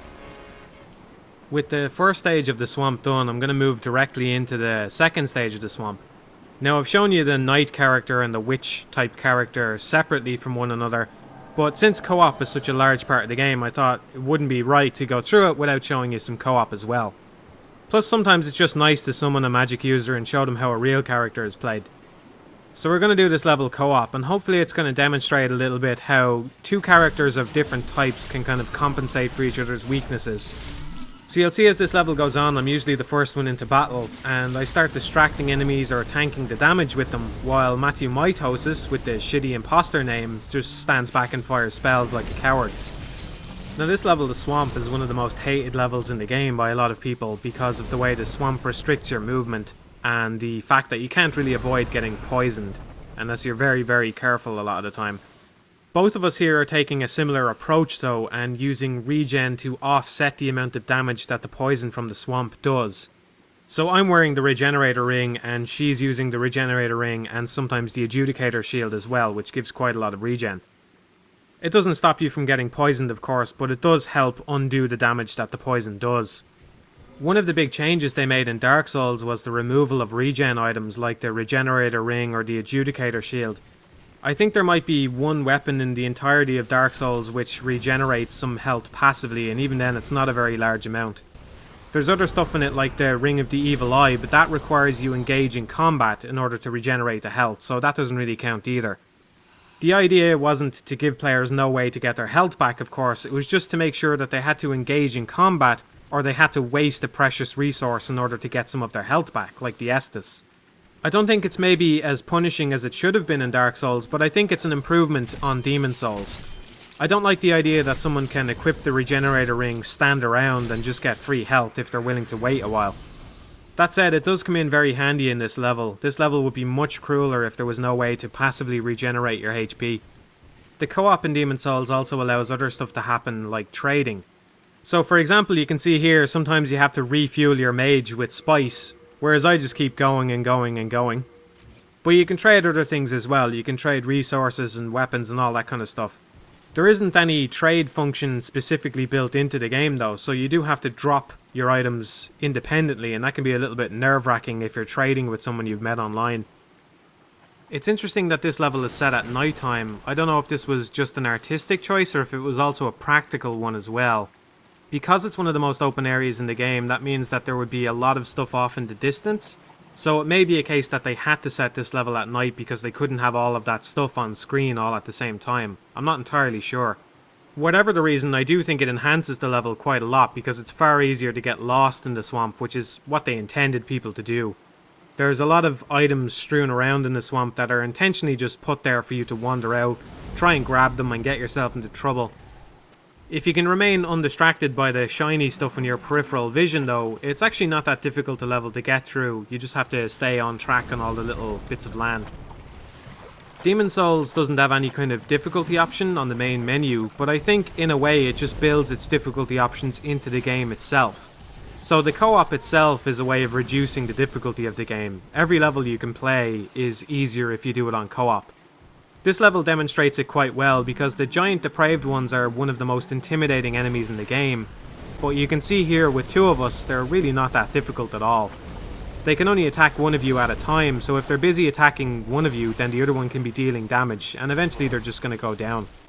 There's all sorts of ways that you can make the game either more difficult or easier for yourself. I know I joked about it earlier on, but the magic is considered by a lot of people to be quite overpowered, and I'd be in agreement on that. It is a little bit too easy at times to just stand back and fire spells at enemies, but no matter what you do, Demon Souls is never going to be a walk in the park compared to most games, so it's really not that bad. The end boss of this area is the Dirty Colossus, which, like the Leechmonger, doesn't really have much interesting lore to go with it. So I thought I'd take this opportunity to talk about something else instead, which is the input buffering. Now for those who don't know what I'm talking about, input buffering is when you're hammering a button in a game, and the game remembers what button you are pressing and performs the action then immediately as soon as it can. So in other words, in Demon Souls, if I'm in the middle of a roll and I press the R1 button to attack, my character can't attack immediately because he's still in the middle of the roll animation, but me pressing the R1 button is stored in a buffer, and as soon as the character is available for another action, the game remembers that I've pressed the R1 button and executes an attack. The reason I want to talk about this is because I think this is one of the main reasons why some people dislike Demon's Souls, even if they don't know exactly why it is. Sometimes the controls can just feel a bit wrong because of the way the input buffering works. Personally, the biggest problem I have with the input buffering is the way sometimes it will remember an action and not allow you to perform another action instead. So that probably wasn't very clear. So what I mean is, let's say I'm in the middle of that roll and I press R1, but then I change my mind and I press circle instead to do another roll immediately after my roll. Sometimes the game will remember the R1 and it won't overwrite the R1 with the circle. So in other words, I rolled and then I decided to attack, and then I changed my mind and I decided I wanted to roll again. But because I pressed that attack button, the game has remembered that I wanted to attack and forces me to attack instead. Now you could say, of course, that players need to be careful and avoid mashing buttons, and I'd agree with that to some extent. But from my perspective, I've had time during that roll animation to change my mind about what I want to do, so theoretically my character should have had time to do that as well. On the flip side, the input buffering really works in Demon's Souls' favour because it makes the game less about mechanical skill and more about tactics. If the game was orientated more towards mechanical skill, I might have to press the R1 button to attack at a very specific time, or else it wouldn't happen. But thanks to the input buffering, that's not the case. A player can press circle and then just start hammering the R1 button because they know they want to attack next. In other words, it makes Demon's Souls less about executing stuff on the controller and more about your tactics in your head. It makes the stuff very easy to execute, but it means that your decisions are the important part of the gameplay. For a game with this style, with this relatively slow pacing and this thoughtful kind of approach that it wants to encourage in players, I think that's definitely the right way to go. So I definitely agree with the input buffer to a large extent. I just think that sometimes it doesn't always work the way it should. I mean, there's still some mechanical skill involved in the game. I don't want to underplay that completely. In fact, there's probably more skill involved in it than in a lot of modern games, unfortunately. But when it comes down to a boss fight, let's say, it's less about can you perform a roll at a certain time and more about should you perform a roll at a certain time. The next co-op level here is Stonefang, and to be honest, one of the main reasons I'm doing co-op here on Stonefang is because Stonefang is by far the most boring level. I don't know how many people are going to disagree with me on that one, but to me it's never really captured my interest at all, particularly this second stage of it. And the second stage really suffers because of those tunnels towards the end. I mean, I can see what they were trying to do, and I'd even say they were successful with it because it's very easy to become lost in them. But that doesn't mean I necessarily have to like it. I think it's quite boring. The co-op itself is great once you get it going. Personally, I don't like how easy it makes the game sometimes, but it is fun to play it with another person. That said, it is also quite a hassle because you have to be within a similar level range and you have to have access to the same levels and so on. It's not very easy to play the game co-op with a friend, and if you wanted to play the whole game through co-op with a single friend, it is actually quite a hassle. It wasn't really designed for that though. Miyazaki had the inspiration for the online from an experience where he was stuck on a hill in his car. I forget what it was, I think it was icy roads or something that was stopping them from getting to the top of the hill in their cars. And basically Miyazaki was stuck in this, and what ended up happening was the people at the bottom of the hill ended up forming a line and pushing all the other cars in front of them further up the hill. So what happens is there's this big line of cars and the people at the bottom are pushing the people at the top over the edge so they can get going. And then as more cars come along, then those people who were initially at the bottom get pushed further and further up, and everybody helps each other out. So he said he thought about that experience a lot. What happened was he went home and he started thinking about all the people who had helped him up the hill and how he didn't know any of them personally. It was a very transient experience for all those people in those cars. They didn't really get to meet the other people or talk to them or anything like that. And once they were up and over the hill, he said he couldn't stop to thank them for what they'd done because that would just block everybody else from getting up the hill. So he had to go on without thanking these people or without even really meeting them. Apparently he talked quite a lot about it, about the transient kind of meeting that these people had had and how they had helped each other out. And how the people who had initially helped some people up to the top of the hill would eventually get helped themselves by other people who they would never meet. So you can see how that would act as the inspiration for the online in Demon's Souls, where people don't have a direct way to communicate with each other. It was designed so you wouldn't necessarily ever get to play with the same person again.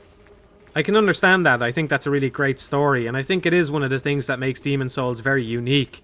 But that said, it would also be really great if you could play through the whole game co-op with a friend.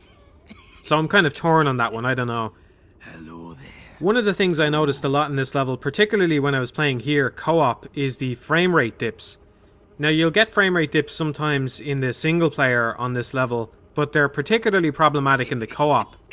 The outdoor scenes in particular with the bearbug enemies seems to do something which really hammers the frame rate and lowers it down. Now for a game like Demon's Souls, reaction time isn't the most important thing in the world. As I said, it's more about tactics than about skill a lot of the time. But significant frame rate dips are never a good thing. There's never really a good time for that to happen. It's not a good thing to have in the game. So it's a shame it happens a fair bit in this level, although it is one of the better levels it could happen on because the enemies aren't very quick or threatening a lot of the time. As I said, I personally think this is one of the more boring levels, so I'm going to skip on towards Flame Lurker now. As I said, the co-op can be used as a sort of difficulty modifier, and nowhere is that more true than with the bosses. Obviously, one of the main reasons anyone gets summoned in this game is so they can help someone else with a boss fight.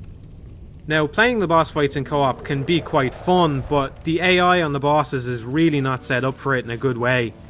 The bosses were definitely designed for the single player experience because they don't handle switching targets very intelligently. I'm not entirely sure what the logic is here. Sometimes it seems like the very last person who hit them will be the one who gets their attention, but I'm not positive about that. But you can see what happens here with Flame Lurker is he kind of flips out a little bit and he just starts jumping back and forth. Now I've never seen him do this in the single player, obviously it could happen for all I know. But I'd be willing to bet that this is because we're doing co-op. And you can see that with the other bosses as well a lot of the time. A lot of the time they'll just swap back and forth between the two co-op targets and not really accomplish anything, which makes them sitting ducks. So Flame Lurker, who's normally a pretty intimidating boss, goes down quite easily here. Although it helps that I'm using the Crescent Falchion and she's using magic, which Flame Lurker is relatively weak to. As I said, Flame Lurker may be the legendary Big M who used to punch dragons to death, but of course that's speculation like so much of the lore in Demon's Souls. That's one of the great things about the game, is the way the lore is told so ambiguously, but it's kind of strange how it works sometimes. Like, to discover that Ed and Baldwin might be descendants of the legendary Big M, you have to kill them. You have to kill them and see what items they're holding. And similarly, the thing I said about Beor, the way he has his Ring of Strength, the only way to discover that is to kill him and see what he drops. So it's kind of interesting. I think what that does is it makes sure that you don't get a full picture of the game in one playthrough, because you're unlikely to go through and kill everybody or see everything in a single go. But even once you've seen everything, you can't be entirely sure what the origin of Flame Lurker is, and the same goes for a lot of the other bosses too. I think that's enough of the co-op, so we're going to move on as normal, and the next section is going to be Shrine of Storms Part 2. So first up you can see there's Grave Robber Blige, who becomes a vendor if you rescue him. He's actually a very useful vendor. He sells grass, which is nice to be able to buy. And one of the first enemies here in this level is the Reaper, who's quite powerful but can be taken down easily with some ranged weapons. So you'll often see notes at this part of the level encouraging other players to use ranged weapons against him. This level has quite a unique pace to it, where you're often sent out onto the cliffs to deal with the skeletons and the storm beasts, and then you go back inside and deal with the Reapers and the ghosts. The skeletons are kind of susceptible to ranged attacks as well, if only for the fact that their AI is so dumb a lot of the time they'll just roll off if you hit them with an arrow. So this is one of those areas where a careful approach will really pay off, as opposed to running in swords blazing. You already used that one in the Revengeance video, Matthew. Now, I did say that we were finished with the co-op, but I didn't necessarily say we were finished with the online, did I? So I've taken this opportunity here to jump in as an invader and finally prove my superiority against this imposter. The game isn't really broken down into classes, but we're kind of two different classes here. We're playing the game in two different ways, so you can see the different ways that we go about combat here.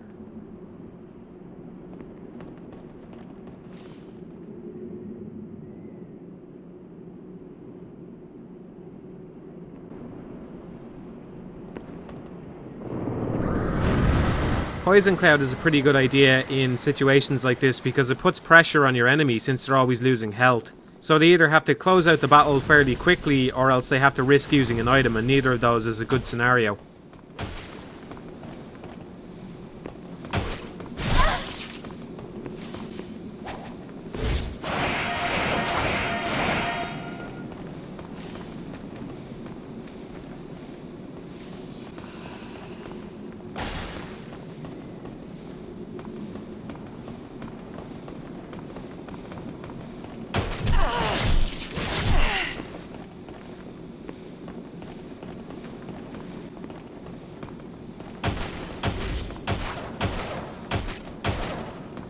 I think this fight looks pretty good because there's not a huge amount of lag between us here, whereas sometimes when you connect to different people online, the lag can be staggering. It can be kind of frustrating as well when somebody lands a questionable backstab, which the community call lag stabs. Like that backstab there, which if you watch the video closely, now I'm not saying go back and rewind, obviously don't do that, but if you happen to be watching that one closely, you'll see it was obviously a lag stab. There's just no way that should have happened, obviously. It can be kind of frustrating when it happens, so you really have two choices. You can either take defeat gracefully, or you can just invade the same person again. So I've invaded here again just to demonstrate some things, because I didn't really have time to demonstrate them the first time I invaded because of that bullshit lag stab. Not that I'm bitter about it or anything, I just needed to invade again to demonstrate some stuff. One of the interesting things about invasions is you can actually get down and mingle in with the enemies and use those to your advantage.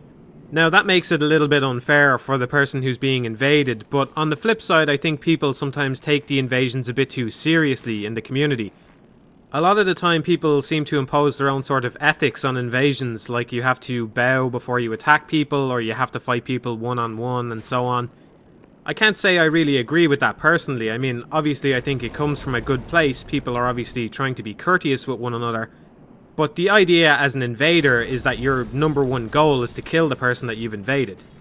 I don't really get into role-playing in games, I tend not to get into the character's head too much, but in Demon's Souls I feel like if I'm invading somebody, I should be trying to kill them as hard as possible. I think a lot of people are going to disagree with me on that one, but I feel like if you have anything that you can use to your advantage as an invader, you should use it. And I feel like the developers didn't intend for invaders to be polite about what they did. They intended for invaders to come in and try and wreck people as hard as possible. I don't think players were intended to survive the majority of their invasions. Rather, I think invasions were supposed to be something that were really, really horrible to suffer through.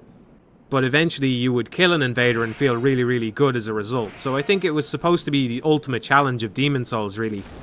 To have to put up with an invader on top of all the other stuff that the game asks you to do.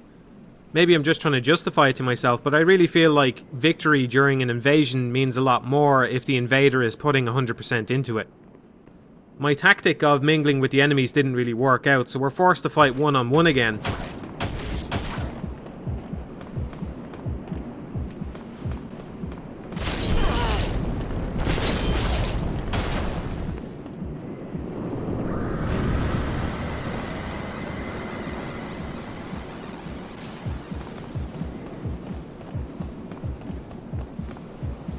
Since the first fight didn't go too well, I thought it would be valuable for everyone to see what a real backstab looks like, so here it is coming up.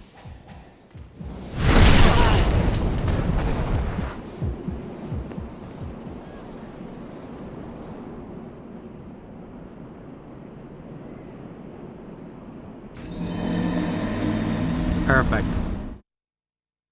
Moving on, there's plenty of other interesting stuff on this level, like patches for example. Obviously the first encounter with patches in this level is very memorable. As a character he's pretty straightforward, but he does make me think about a couple of other things in the game. First of all, if you leave him alive and use him as a vendor, he makes it pretty clear that he's getting the stuff that he sells to you off corpses. So he may be tricking other people exactly the same way he tries to trick you. So it's interesting that the game gives you the chance to be on the same moral low ground as Patches just by colluding with him in that sense. Since Saint Urbain is also trapped down in the hole there, it makes you wonder what Patches said to Saint Urbain to get him down there. Because Patches lures you down there by saying that there's valuable goods. So if he says the same thing to everyone, then that is kind of interesting that Saint Urbain was lured down there by trinkets or whatever Patches promised him. Although, to be fair, it's probably more likely he told Urbain that somebody was trapped down there or something like that to get him to go down. Apart from Patches, the rest of this level is pretty much a straight shot to the boss. But interestingly, it's one of very few levels that doesn't have any kind of shortcut to the end. In fact, unless I'm forgetting something, the only other level really like it is the second stage of Boletaria, which again is just a straight shot all the way to the Tower Knight with no shortcuts. Basically, every other level has some kind of shortcut, even if it's only dropping down a little bit to get a bit closer to the ending. But on this one, if you die, it's right back to the start and you gotta make your way through all of this stuff again. It's a pretty harsh level in that regard, and there are a couple of things here which verge on cheap, I think, more so than Demon's Souls generally is. For example, this bit here on the stairs is just very, very easy to fall off, and it didn't necessarily have to be this narrow. I think any time that I have fallen off here, it's actually been the camera's fault, so if you lock onto the enemy, there's a good chance it'll just jerk around and you'll just end up rolling off the side of the stairs or something. It's not a particularly long level by any stretch of the imagination, but it is quite dense again, like the other Shrine of Storms section. And considering its relatively small size, it is packed full of enemies. You can barely go a few feet without running into an enemy. Either that or you'll be out on the cliffs where the storm beasts could potentially be firing on you. The use of the cliffs in this level is quite interesting though, because it pushes people towards using the Thieves' Ring. The Thieves' Ring itself is the best way of dealing with the storm beasts short of killing them yourself. It generally stops them from detecting you, except on rare occasions where you'll just get one of them that fires at you once and then you won't have to deal with them again. That to me seems very deliberate, because the upcoming boss, Old Hero, is far easier when you're wearing the Thieves' Ring. So it seems like they wanted to push people towards equipping the Thieves' Ring, and then maybe people would leave it on when they got to the boss fight, which would make the boss a lot easier for them. The Thieves' Ring itself is one of the areas of Demon's Souls I'm not really sure about. I think it's a pretty good ring. Obviously, for a boss fight like the Old Hero, it's fairly essential. It's very good against the storm beasts. But during the rest of the game, it feels like a somewhat useful but neutered approach towards stealth. Demon's Souls doesn't really have classes. I mean, you can pick a class at the start, but they're not very rigid.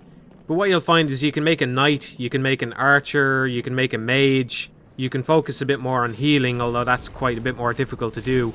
But stealth really isn't an option. Eventually you're going to have to fight stuff no matter what you do. The Thieves' Ring is obviously a very effective stealth item, but it simply doesn't work because the enemies are stationary throughout most of the game. That in and of itself is kind of one of the failings of the game as well, just the fact that the enemies stand around doing nothing waiting for you to attack them. But in particular, it completely destroys any potential stealth aspect.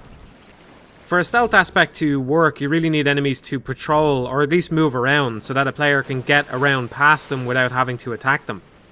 Now, it's possible, or even probable, that even though they put the Thieves' Ring in there, they never intended for anybody to focus on making a stealth character and stealth their way through the game. It's really not something that's possible to do at the moment. But I can't help but wonder if it would have been a nice addition, and I think definitely patrolling enemies would have certainly been a nice addition to the game. Because the way the enemies just stand around makes the levels very static, and it ties into what I was saying earlier about the game not really being a trial and error game, but being possible to complete with trial and error. So this is Old Hero, and as I said earlier during the Adjudicator fight, it's worth noting that the flesh is stripped away from his lips, very much like the Adjudicator. So the reason I think this is because the Shadow Men obviously had some kind of affinity for the dead. You can see it throughout this entire level. This is a very nice crypt, or at least it was at one point. And when they cut the flesh away from their lips, it gives them a considerably more dead look to their face. It makes their face look more skull-like. You can see this on the Adjudicator. Obviously the Adjudicator doesn't look human though, so the effect isn't really there. You can see it very clearly on Old Hero, but you can also see it on the Archstone as well. The picture on the Archstone, the Shadow Man there, he has the flesh cut away from his lips. So it may not have been a common practice, it's not clear how often it was done, but it was certainly done to more than one person. It was sort of ritualistic in that sense. Old Hero is one of those bosses where if you go in knowing what to do, i.e. equip the Thieves' Ring, he's quite easy. But if you go in without any of that prior knowledge, he can be one of the more difficult bosses in the game, I think. So you can see if we cut over to some footage of myself taking him on here, he's considerably more aggressive because I haven't got the Thieves' Ring on, so he has a better idea of where I am at all times. One thing that really bugs me about this fight in particular though is the way the camera lock-on works. The camera lock-on is always better on some bosses than it is on others, and this really has to do with the point that it chooses to lock on at. So if you look for the reticule, the lock-on reticule, you'll notice that it's up pretty high on the Old Hero, and I think that was a big mistake on their part. Because the tracking point is up so high, the camera has difficulty locking onto it a lot of the time. Particularly when you try to get close to him to attack him, you'll see that the camera tries to pan itself upwards to stay locked onto that specific point. Whereas really it should just be trying to give me a good view of him overall, rather than locking onto a very high up position on his body. So ideally that lock-on point would have been a lot lower, and I think if they had done that, the camera here would have been a lot more cooperative. On most of the bosses it's fine, but on this fight in particular, and on some of the other bosses, it can kind of jump around a little bit because the lock-on points aren't very good. I think with that caveat aside though, the Old Hero fight is actually pretty good. He's fast and he's powerful, But thanks to his animations which telegraph his attacks just the right amount, he's doable while still being quite difficult. There's only one area left to do before we start tackling the Archdemons, and that's Latria, so it's back to Latria for the next stage now. The second stage of Latria is interesting to me because of how completely different it feels from the first stage of Latria. In terms of level design, it's just completely different. The first stage of Latria was very dense, full of cells, lots of places you could go and get lost. The second stage of Latria is far more open and just full of cliffs for you to fall off, so it's a very big contrast between the two areas. Each of the levels evolves as you go through them, but this is by far the biggest change between any two levels in the same world. I think that's the main reason as well why they had to use a cutscene to transition into this section. If you remember, after the Fool's Idol, there was a cutscene where the main character gets dragged up to this section of Latria. So it's likely they couldn't find any smooth way for the player to transition into this level. The main reason may be because, as I mentioned earlier, levels seem to be loaded in giant chunks, so loading this level in on top of the previous stage of Latria just may not have been feasible. And it becomes particularly noticeable in this stage later on, because eventually you travel down below all of these bridges here, all the way down to the bottom to a sort of swamp-like area.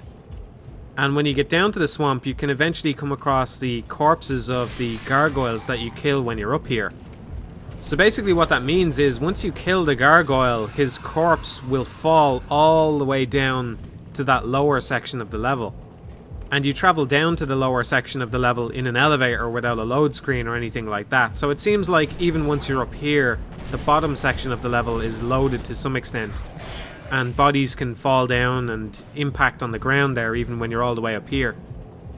I don't want to be insulting to anyone, but I think it would be a stretch to say that the technical team behind Demon's Souls were particularly talented.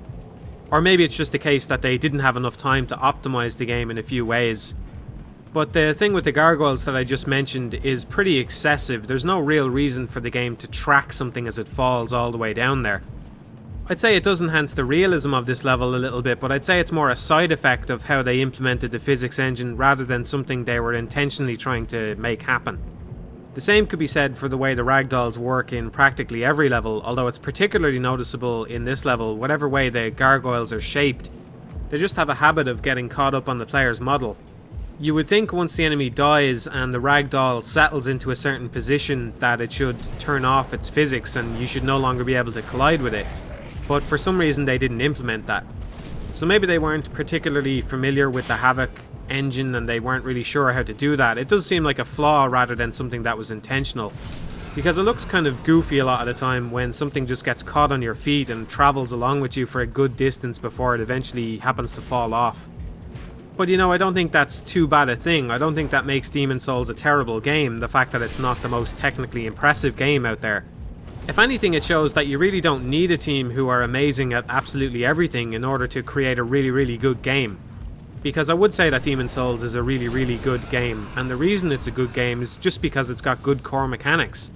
It's got good levels, it's got good enemy designs. Some things about it don't run as optimally as they should, but at the end of the day it's not a tragedy.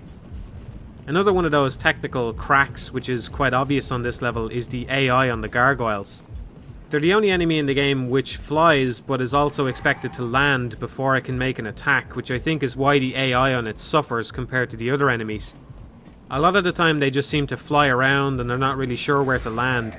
I'm not entirely sure, but it seems to me like they have a few fixed points that they can land on that were probably set down by the level designers. And sometimes they kind of fly back and forth between those points, not really sure what they should do. It can make them a bit frustrating as well, particularly for a character like my knight here.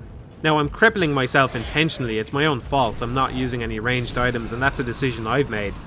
But that doesn't mean it's not annoying, and I feel like the game was designed with characters like this in mind so that you could go through it entirely with a sword if you wanted. One good example of that is a boss we haven't seen yet, but the Storm Ruler is a good example of that, which we'll see in a little bit.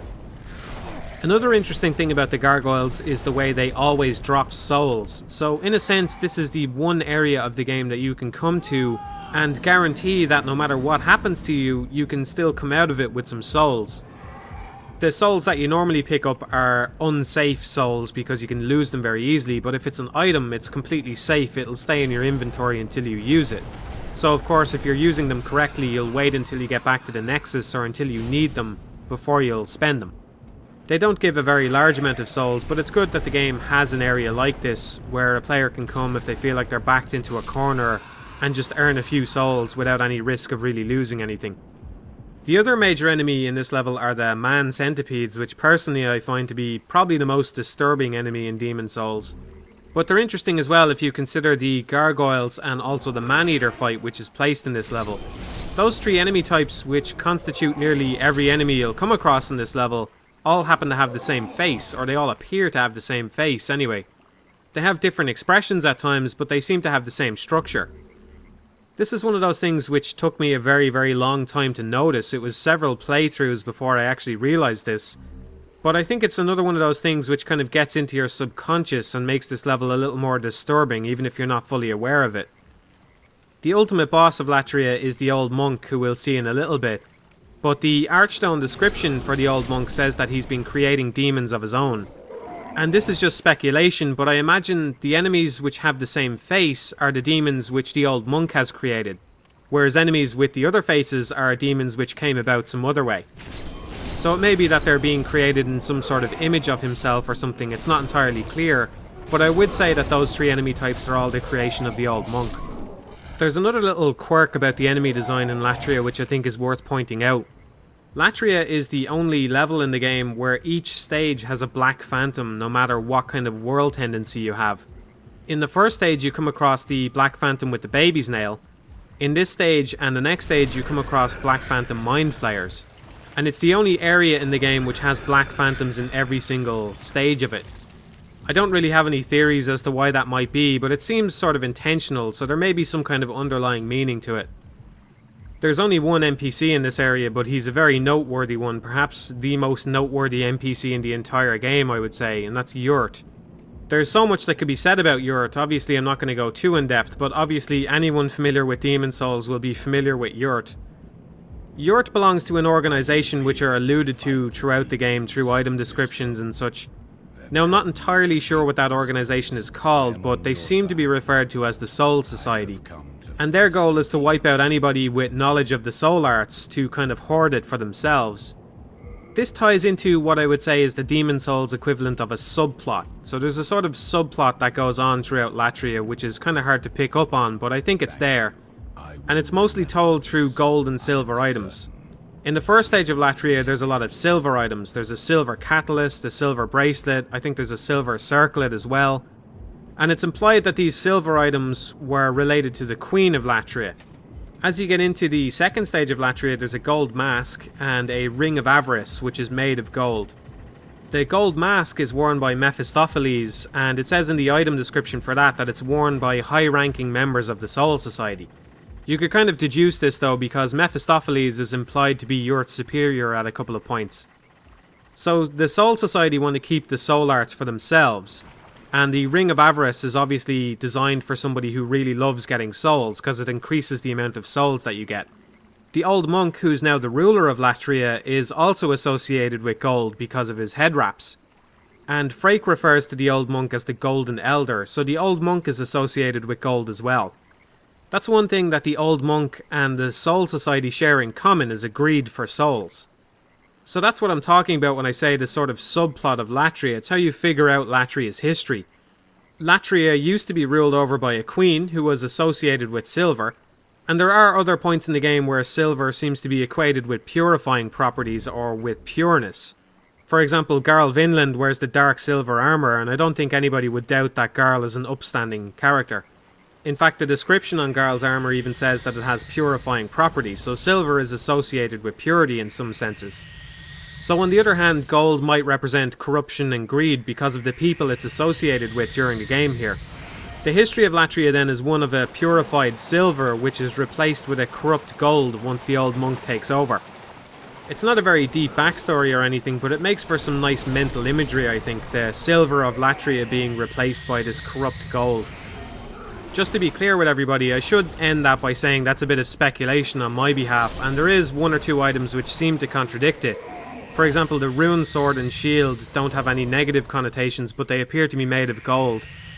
But no matter which way you take it, gold and silver are definitely associated with magic, and most likely seem to be associated with different forms of magic. Another thing worth speculating about is why Yurt might have been in Latria. In all likelihood he was locked up by the old monk, since the old monk is the one who runs the place. In all likelihood Yurt was trying to kill the old monk, first of all because the old monk obviously has some very powerful soul arts, but also because the golden garb may have been very valuable to them. Since they appear to be quite greedy, they probably wanted to use it for themselves in order to gather up as many souls as possible.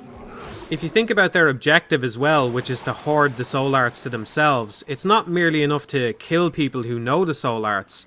They would also want to gather up items which are related to the soul arts. And there's some evidence for that as well, because Mephistopheles has some pretty rare items like the gold mask, the talisman of beasts, and the foe's ring. So again, a lot of that is speculation, but I think as far as the story goes in Demon's Souls, that's about as solid as it gets. Now the boss in this level is probably the most infamous boss in all of Demon's Souls, or I should say bosses, since there's two of them. And I'd say it's infamous with good reason, because I do think it's possibly the most difficult thing in the entire game. But more than that, it's not just difficult, it has the potential to be very, very frustrating. To be honest, of anything I've encountered in Demon's Souls or Dark Souls, I dread nothing more than the Man-Eater fight. And if you've watched all of this video, then you know that I'm the first person to jump to Demon's Souls' defense when it comes to its difficulty. Generally, I think it's quite a fair game. But when it comes to this boss, I feel like it can go either very good or very bad, and at times I feel like my skill has no impact on the fight at all.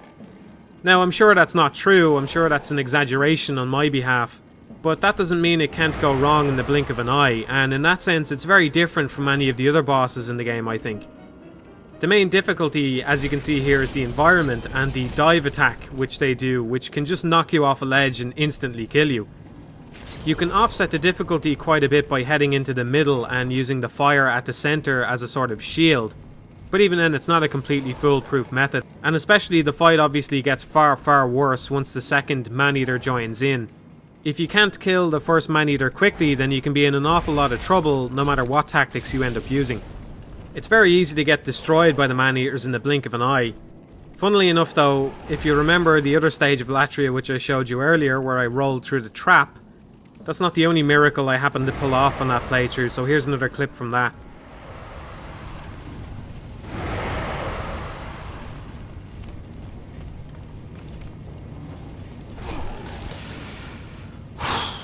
Even though I'm nowhere near the edge, that still makes me worry.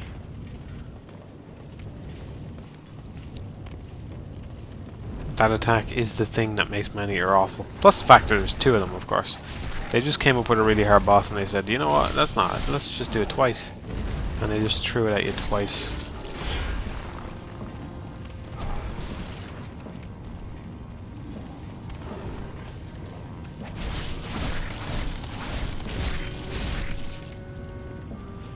And that's that. That's Man-Eater down. I was not expecting to get him on my first try. I'm really glad I did. It's only 13,000 souls though. Can you imagine that? How many more souls did I get for bosses that are way easier? Man-Eater is probably the hardest boss in the game, simply because there's two of them and they can knock you off a little ledge. It's awful. Sometimes Man-Eater goes well, sometimes it doesn't go well, and like I said, I feel like my skill level doesn't really impact it sometimes, so that's kind of unfortunate. You can cheat this fight by killing one of the Man-Eaters from outside the fog gate using arrows if you aim it correctly. And this is one of the unintended exploits that Miyazaki said he definitely would remove. And I would agree with that. I think as much as I hate the Man-Eater fight, I think it's incredibly cheap to kill the boss before you even enter the arena. It's always better to take it on, even if it can be a bit frustrating at times. If you're having difficulty, you're better off summoning someone and try and get through it that way rather than just shooting him from outside the fog door. One interesting thing about this area is this corpse directly after the Man-Eater fight. It's a very, very small detail, but this is actually the only corpse in the entire game which has more than one soul on it. Given the nature of the Man-Eater fight, I don't think it's a coincidence that a corpse with two souls happens to be placed directly after it. So it seems to me like there's a decent chance that Man-Eater was maybe created from the soul of this person, or at the very least is linked to this person in some way. If you'll remember earlier on, I speculated that Flame Lurker might be the legendary Big M, And there's a corpse near Flame Lurker where you get the Hands of God, so it may be a case that there's other corpses near the bosses, which are actually the people that these demons were created from. With this part of Latria done, we're onto the home stretch, which is the Archdemons, so we're going to do a bunch of boss fights in a row now. First up is Dragon God. There's not really a huge amount that can be said about the Dragon God. If anything, it's more like a puzzle than the other boss fights. The way you're intended to go through it is by gradually making your way across while he's not looking so that you don't anger him. If you're anything like me though, you live life on the edge and don't play by Miyazaki's little rules. I did not put in Demon Souls to listen to shit or pay attention. But to be fair, the safer way is probably just to stand around and wait for a minute. I have to say, this boss is probably the most anticlimactic boss in the entire game. If you leave the game on the title screen, the attract mode video shows the Dragon God at the end as a sort of teaser of things to come. And at the end it's just very anticlimactic. 90% of his health bar is removed by firing catapults at him. It kind of goes back to what I was saying near the start about dragons not being done very well. I feel like they wanted to put a giant dragon in their game because that's a cool thing to do, but they weren't really sure how to do it, and this is the end result.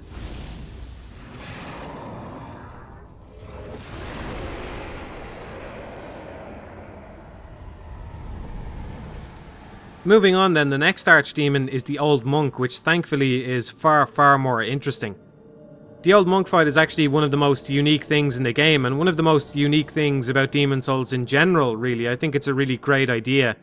Instead of it just being another AI controlled boss, if there's anyone available, it will just pick another human for you to fight against. There's a very short level here as well before the Old Monk, which gives you time to prepare. The Old Monk is very tricky in that it can actually summon people who aren't intending to be summoned for it. If somebody puts down a sign saying that they want to be summoned for co-op in Latria, they can actually be summoned for the Old Monk fight instead.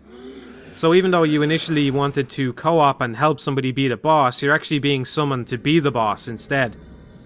That makes the quality of the Old Monk fight very variable, because sometimes people are intending to be the Old Monk and sometimes people are just thrown into that role without understanding it.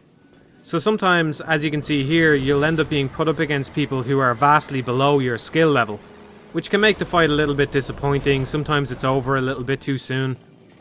You can see I've come in here, I've got a Dragon Longsword which does fire damage, and Matthew Mitosis has the Adjudicator Shield equipped. So she's obviously completely unprepared for this fight because the Adjudicator Shield is actually weak to fire. It's worth saying though that the Old Monk actually has an advantage during the fight, so they get a lot more health, and they have the homing soul arrows which can do quite a lot of damage as well. A lot of the time they really throw off somebody's game, so when you come into the Old Monk fight, sometimes it just doesn't go very well because it's not mentally the same as fighting somebody one-on-one. I mean, if it was a duel in normal circumstances, things would go very differently during a duel. So the Old Monk fight, the person being summoned as the Old Monk does get an advantage. Let's be honest, a huge advantage. A skilled player like myself though will generally be able to beat the Old Monk a second time. Once we know who we're up against, we'll have a much better idea of how to go about things. You can see this time around things are going a lot better for me up until this. It's hard to see on the footage, but there was this huge lag spike, and it felt like what I was putting in wasn't doing anything, and so I ended up dying. It was a little bit unfair, I think. So it's kind of a shame that the servers are not really as up to scratch. They're not really as good as they should be a lot of the time. But even with lag, someone like myself will be able to overcome that with a bit of practice. You know, you just need to change your strategy sometimes and adapt to it. This one's just obviously a bit of fun. Nobody actually expects that taking off all their armor will do anything. I'm not an idiot. I'm not an idiot, obviously. I knew that taking off all my armor was a silly move, but obviously this one's just a bit of fun. So you can see this time I'm ready to go. I've got armor on. It's not my full armor, but I do have armor on. And you can see this time the parry maneuver absolutely obliterates her. Just absolutely shameful play on her behalf. Just terrible stuff. 2 parries back to back. That's just sad, isn't it? If that was me, I'd be just completely embarrassed about that. That's ridiculous. You can see that during the Old Monk fight, cheap tactics rarely pay off for long, and eventually the better man wins, don't they? In all seriousness though, what lost me those fights was the fact that I didn't exploit my knowledge of the game as well as she did. If we look back over the footage here, we can see a few things that she did right which made the fight very, very difficult, and she did it just by equipping herself with the right stuff beforehand. So first of all, she's got the Cling Ring on, which boosts your health considerably if you're summoned for the old monk fight. She's also got an upgraded Adjudicator shield, which gives her regeneration, and the Regeneration Miracle, which gives her additional regeneration on top of that. So if you watch the health bar, you'll see that she regenerates her health very, very quickly. She's also got a highly upgraded Crescent Colleague, which I think has a slightly longer range than the longsword, but I'm not entirely sure about that one. And finally, unlike my character where the Crescent Falchion didn't make a whole lot of sense, the Crescent Colleague does make a lot of sense on that character because she has a highly upgraded magic stat. All of that combines to give her a great amount of health with good regen and good damage. Now I'm saying this not to justify my losses. I understand that I lost those fights fair and square, although it is true that the old monk does have a couple of advantages. The main reason I'm saying it is to show how Demon's Souls isn't just a game of tactics, but also one of knowledge. The better your knowledge of the systems in Demon's Souls, the easier a time you're going to have by far. And by extension, the better you will do at the online mode and so on. There's a huge amount in Demon's Souls which isn't explained to you explicitly, like how the stats work on the weapons, or what upgrade stones you need to upgrade certain weapons and so on.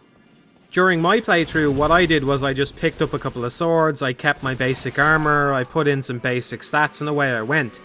But the character I was going up against had a far more thoughtful approach, where she put in the stats into the correct stuff, picked the correct weapons, picked the correct shield, and so on and so on. There's a lot of game designers out there who believe that the learning experience is actually one of the things about playing games which people most enjoy, whether they realise it or not. I think sometimes people have a habit of overemphasising how much importance it has, but I think there's a lot of truth in that statement. A lot of the times when people play computer games, one of the things that they're enjoying is learning the new systems. And that is one of the underrated reasons why Demon's Souls is enjoyable to so many people.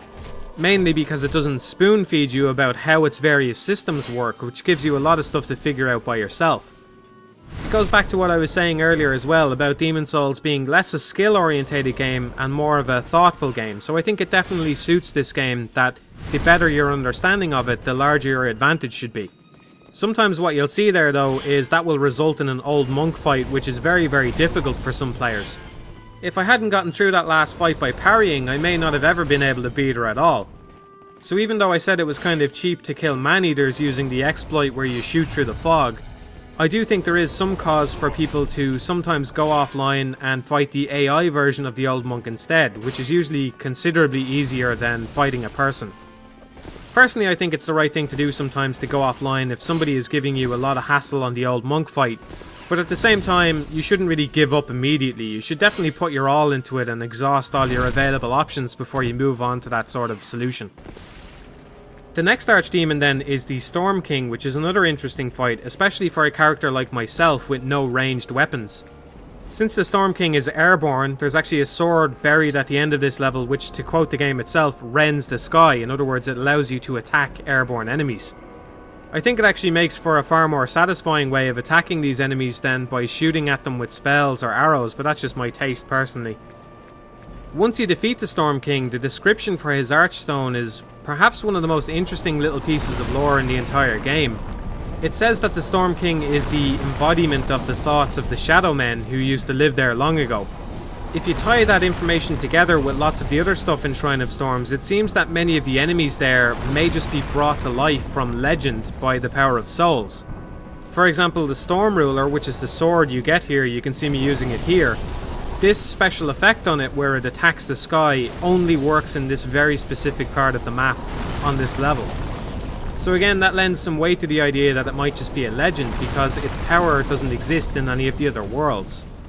There's also the magic sword Makoto, which is in the second stage of the level, which is also referred to as a legend. The Adjudicator could also be a legend brought to life as well, because it's a very bizarre creature to just have tucked away on the island. If you think about the Adjudicator shield, it may be that the Adjudicator shield was created before the Adjudicator, and then the Adjudicator was brought to life in the image of the Adjudicator shield. The old hero also kind of ties into this as well, because he appears to be a statue before the fight begins, so he may not have existed, or at least not existed in that form, until that fight begins. Again, that's just a theory, and overall there is a lot of stuff in the game that's referred to as part of legend or folklore or whatever. But there does seem to be a particular concentration of stuff like that in the Shrine of Storms, and that last Archstone description is very suspect. With that done, it's just a swamp left, so up next is Maiden Astraea. This is another fairly unique twist on the boss fight setup in that Maiden Astraea isn't actually really the boss here. Instead, Garl Vinland is the one you need to get through in order to get to her. The music on this fight, I think, does a particularly good job of selling this as a fairly emotional scene, especially compared to anything else that happens in the game, really.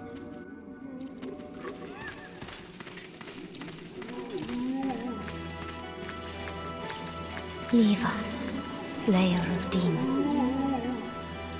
This is a sanctuary for the lost and wretched. There is nothing here for you to pillage or plunder. Please, leave quietly.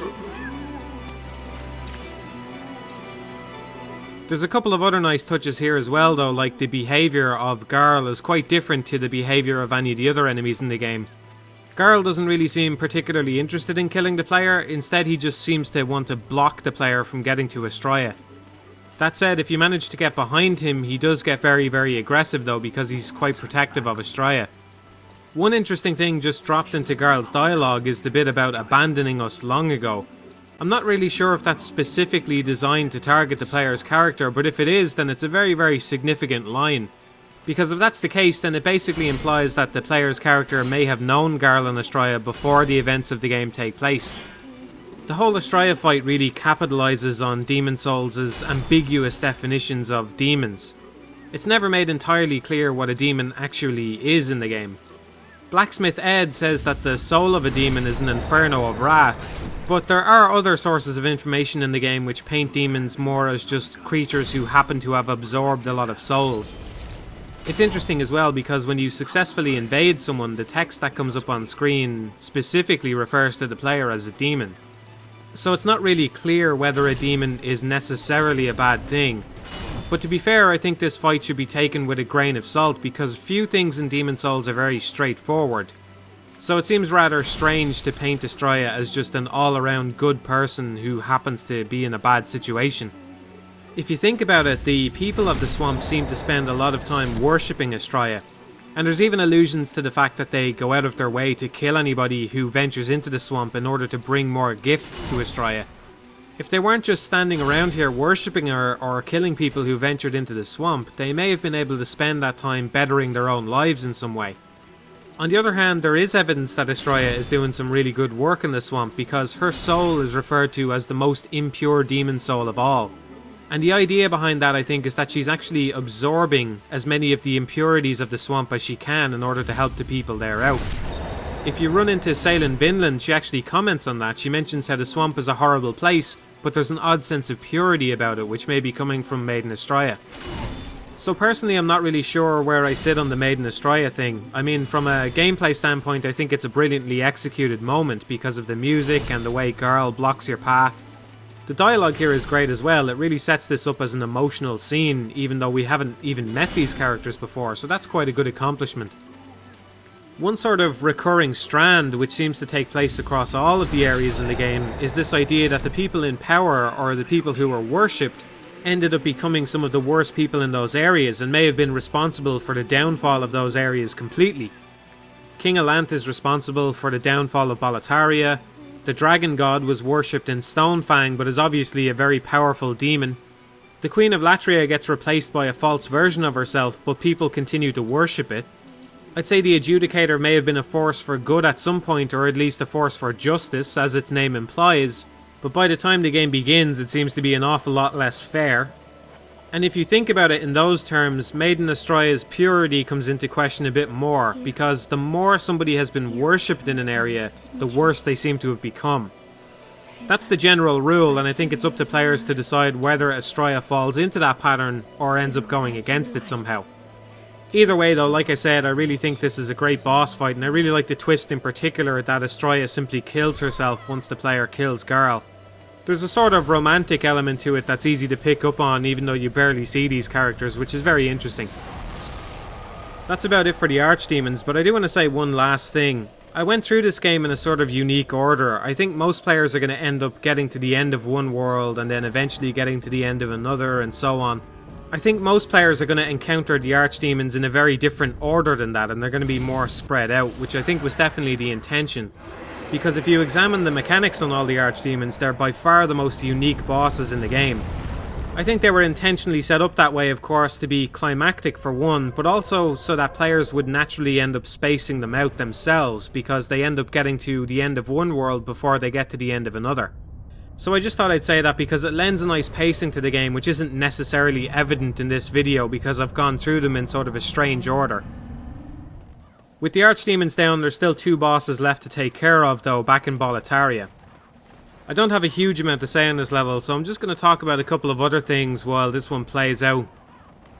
I talked a little bit about how the camera works in battle on the old hero fight, which wasn't really a good example, but you get the idea of how the camera works in battle. It's pretty straightforward. But I've never really talked about it outside battle. I think this is one of the things a lot of people are going to disagree with me on this one, but I actually really like the way the camera works in Demon's Souls outside battle. And it's funny because I say I like the way it works, what I really mean to say is I like the way it doesn't do anything. It really doesn't do anything at all by itself. Basically you position the camera, and unless you position it again or lock onto something, it's just going to stay fixed at that angle, pointing in that direction. And I quite like it. Now I'm not saying it's the best camera in the world or anything, but I quite like how predictable it is in that way. I like knowing that it's not going to snap back on me or try and wrestle the control away from me. One thing I really hate is when I'm playing a game and the camera just does not seem to trust me to be able to move it. I'm assuming most people watching this have probably experienced something similar. Just a point in a game where you're just desperately trying to move a camera and it just keeps snapping back.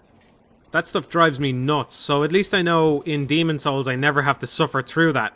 I think the only time the camera decides to move by itself is if you decide to sprint, which is fair enough with me. I mean, you probably want to look the direction that you're sprinting.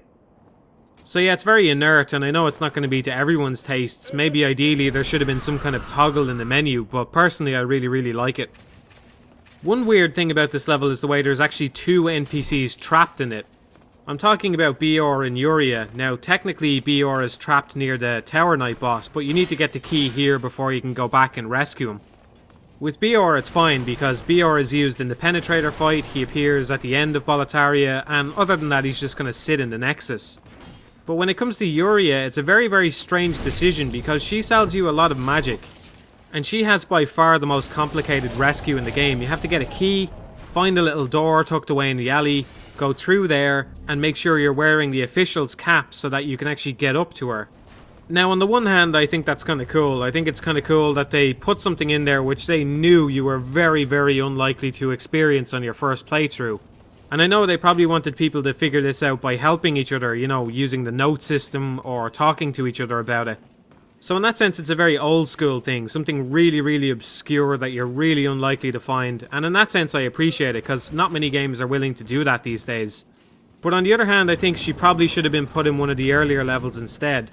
I'm fine with how convoluted it is to get to her, but there's no reason that couldn't be equally convoluted in an earlier level instead of this stage of Boletaria. By the time you get to this stage of Boletaria, you have to have defeated at least one of the Archdemons. And I think most people, when they get to this stage, they're pretty much ready to roll all the way through Boletaria to the end of the game. So it's kind of bizarre that there's so much magic tucked away that you're only going to get once you've actually defeated one of the end bosses of the entire game. Now obviously you can go into New Game Plus and you'll have that magic straight from the get-go, but I don't think it would have been detrimental to the game to allow people to pick up that magic a bit earlier on. Especially since she's so unlikely to be found anyway. Kind of similar to what I was talking about in the first stage of Shrine of Storms, some areas get a certain reputation for some things. And this area has a bit of a reputation for invasions.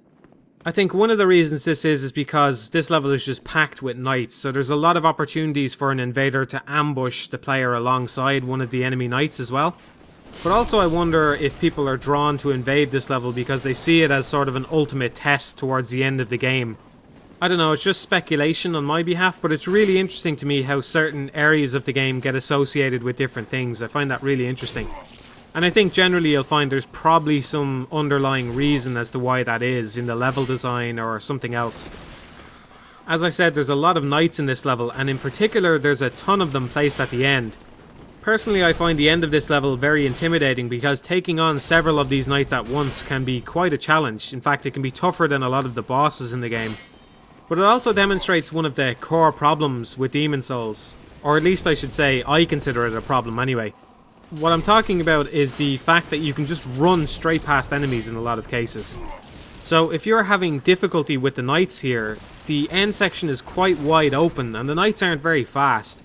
So it's completely possible for you to decide that you don't want to deal with those guys and just run directly past them. And once you hit the fog door, you're safe, they can't follow you in there. And I should say as well, it's possible for every character. Maybe if this was something that was restricted to a certain type of character, a certain type of build, I think that would sit a lot better with me. But as it is, it just feels like poor level design or poor enemy design. The idea that you can just outright avoid so much of the conflict in the game by just running past it, it seems so bizarre. I know I was saying earlier that the game could have maybe benefit from some stealth elements, but the idea there of course is that the stealth would take skill. There would need to be player skill involved in order for you to avoid combat. Whereas running past enemies really doesn't take any skill at all, especially in this section of this level where it's just so wide open. And there is a huge incentive here for a player to just run past rather than deal with it. Once we actually go through the fog gate here, this is actually my favourite boss introduction in the game. I think this is really good. Basically, you've been following this fat official since the Tower Knight fight, and you gotta wonder what he has in store for you or when you're eventually going to be able to kill him. And then Penetrator just obliterates the guy. It's a really good introduction because it's basically saying this fat official is absolutely nothing compared to the boss you're about to fight. Even the name Penetrator is very intimidating. But then of course the fight actually starts, and this of course is just my own personal experience, but I think Penetrator is a very disappointingly easy boss. Especially when you consider what a great introduction he has compared to many of the other bosses in the game. If you happen to have saved Bior, he automatically shows up in this fight as well, which makes it even easier than it is normally. Obviously it's a nice change of pace to have an NPC helping you out during a boss fight, but I wish Penetrator had been balanced with that in mind, because I feel like he really wasn't. I will say Penetrator may not be very tough, but I really like this move he has where he impales you with the spear and just hurls you across the arena. It's a great move. Especially a nice touch that they put destructible debris in the environment just to make that move all the better. With Penetrator dead, there's only one section left in Boletaria, and by extension the whole game, so we're heading into the last level now. I think I mentioned this section earlier where you end up fighting the black phantoms of the previous bosses of Boletaria. So each of these phantoms represents either Phalanx, the Tower Knight, or the Penetrator. Phalanx is the one with the bow. As I mentioned earlier, she was an archer who was behind the front lines of battle most of the time. The Tower Knight is easily recognisable by his giant shield. And the Penetrator uses the penetrating sword, which is a unique weapon obviously. I like the way these phantoms and the general structure of the game give it a sort of natural ending. What I mean to say really is I like the way the game forces you into Boletaria at the start, then forces you to do other levels, and then forces you to come back to Boletaria to end the game. It kind of gives an impression of a story having come full circle, even though there's not really any story sprinkled throughout Demon Souls other than what you happen to piece together. Again, this level shows off a dragon, and again I'd say that this dragon encounter is pretty disappointing. If anything, I'd say it's even worse than the previous dragon encounter because there's no way to use Death Cloud or Poison Cloud or anything like that on it. So if you want to kill this dragon, and it is possible to kill it, if you want to kill it, you have to just stand around and fire arrows at it over and over again until you chip its massive health bar down. And since it doesn't even really move from its perch, it makes the whole thing just very easy. You just stand there and press the button over and over again. It's a really anticlimactic way of fighting the dragon, but of course I've mentioned this stuff before, so I won't harp on about it anymore. Once you do get past the dragon though, either by killing it or by running past the flames, the last person you run into in this level is Astraea, which again is a sort of nice pacing because there's a good chance he's the first NPC you ran into in any of the levels, and now he's the last NPC that you'll run into in any of the levels as well. That is of course only if you saved him throughout all of the levels as you went along, but that's fairly easy to do I think. Astraea's character arc is kind of interesting. First of all, I should say his name is actually Ariona Alant, because that's what Bior calls him, so his name isn't actually Ostrava at all. And the fact that he's using an alias seems to imply that he's not supposed to be in Boletaria. I can only speculate as to why that is, but there's a couple of good reasons why it might have been. First of all, King Alant may have sent him away at a young age in order to keep him safe, because maybe Alant knew that stuff was starting to go wrong for him. Or alternatively, it just may have been a tradition that royalty were sent away to study somewhere. In fact, that second theory makes a lot of sense, because Ostrava is equipped with the rune sword and shield. And those items are found in Latria, which of all the levels in the game is obviously the most intellectual of all of them. It was a place orientated towards magic. So it may be the case that Ariona was sent away years ago in order to study at Latria. It certainly seems like he hasn't been in Boletaria for quite a while, because he's quite naive about the king's nature. So he's probably remembering the way the king was when he was young, and seems to think that the king is still going to be that way, even though the king has actually been replaced by the false King Alant, who we'll see shortly. Interestingly as well, he doesn't actually seem to realise that the false king is a fake. When he sits on these steps here, he's quite dejected that his father seems to have changed quite a lot from when he was younger. So that's quite a tragic little story, that he doesn't realise that the false king isn't actually his father. Although his father is arguably even worse than the false king, it's not really clear. I think one of the things they were doing with Ostrava was they were presenting him over and over as somebody who needed to be saved by the player. And as you saved him several times, I think you were supposed to build up this idea in your head that eventually he would redeem himself somehow. But at the end of the day, he doesn't seem to find any sort of redemption and ends up just killing himself here on the steps of the castle. It gets even worse than that though, because shortly afterwards you're expected to fight the Black Phantom version of him. That's perhaps one of the darkest things about the whole game if you stop and think about it. If you consider the knights from earlier in the level as well, it seems like once these people die, they don't even get any sort of release in death. They end up being drafted to protect the very person that they hated. And that person, of course, is the False King, who's coming up now, the end boss of the game. One thing I'll say before I actually get to the end boss is you can see this elevator here takes quite a while to get up to him. One of the sort of old school aspects of Demon's Souls is the way the challenge doesn't simply lie in the boss fights. Often when you lose a boss fight, one of the bigger challenges is actually just making it back to that boss in the first place to get another attempt at it. That's more true in some levels than it is in others. If you remember the very first level, once you unlocked the boss, you could just walk straight to it from the very start of the level. But some levels are more punishing than others. As I mentioned earlier, the Old Hero level in the Shrine of Storms doesn't have any sort of shortcut at all. So if you end up dying on Old Hero, for example, there's no shortcut to get you back down to him very quickly. You have to just play the entire level over again. And you could theoretically do the whole level again, only to walk into the boss fight and get stomped in a matter of seconds. That's true in this final level as well. There's no shortcut to the end boss, and I think that was a huge mistake. When I first started playing Demon's Souls, it was one of those things where I wasn't really sure what to make of it, but eventually it grew on me and I eventually came to accept it as a natural part of the game. That said, I think it was a huge error in level design to follow the same logic on this last boss here. You may have noticed as I was going through the level there's no shortcut, and even once you get to the end there's this very long elevator ride up to the end boss. The False King here is a pretty tough boss, so there's a decent chance most players are going to end up dying to him at least once before they finish the game. And what that means is you're kicked back to the start of the level and you have to run all the way through, you have to run past the dragon again, you have to get in the elevator and wait for the elevator to take you to the top of the level.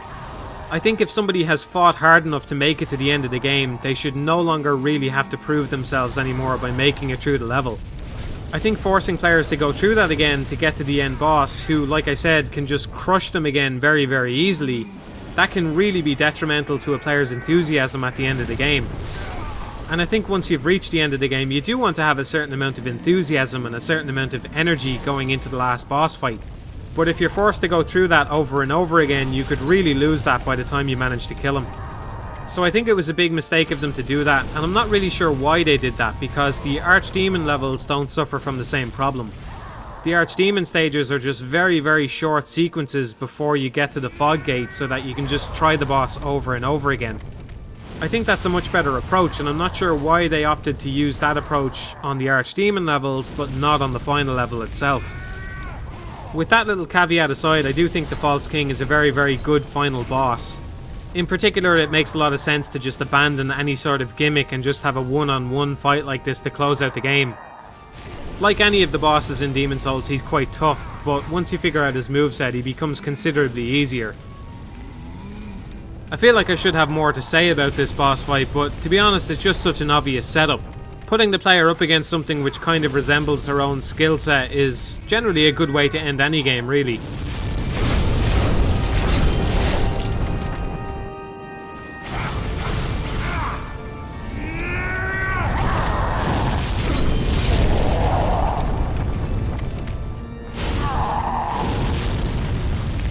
So that pretty much closes out Demon's Souls. There's just one last ending sequence to go through, which I'll go through in a minute. The first thing I want to point out back in the Nexus here is just this cutscene where the sword drops from the statue's hand and shatters the floor. This leads to the final confrontation with the old one, so I'll be jumping down that hole in a moment, but I just wanted to point out that it's a giant sword which has a very distinct design. That's part of the Nexus. Before I move on to the ending, I just want to talk about Frake and Urbane, who have the most interesting reactions to the ending sequence here. Urbane and Frake both comment on the howling noise, which is originating from below the Nexus, probably coming from the old one. It's here where Frake shows his true colours, and as I mentioned earlier, this is the point where he actually asks the player to kill the Maiden in Black and kill the old one and absorb its souls. So it's up for interpretation whether he kind of went off the deep end or maybe he was always this greedy. It's not really clear. But by the end of the game, he has definitely embraced the soul arts and he's willing to do anything that he can in order to get more souls and more demon souls in particular. Urbane, though, has a very different reaction to the voice. Urbane is by far the most disturbed by it. He reacts really badly to it and compares it to a hungry child. It's kind of interesting because there's two talismans in the game which are required to cast miracles. And the description on the Talisman of Beasts is kind of ambiguous, but it might be referring to the fact that the old one is actually God. The reason Urbane has followers and the reason he's a saint is because he supposedly hears the voice of God. So it's very ironic then that Urbane is the one at the end of the game who is most distraught by hearing the old one, considering he's supposed to be hearing the voice of God. I'm not entirely sure whether God and the old one are separate entities or whether they're the same thing, but if they are the same thing, then it really makes Urbane an interesting character because he's either lying about hearing the voice of God or he's hearing some other voice in his head which he mistakes for the voice of God. It could be a case that he's delusional, or it could be a case that there's some entity in his mind, or it could be a case that he's just a liar.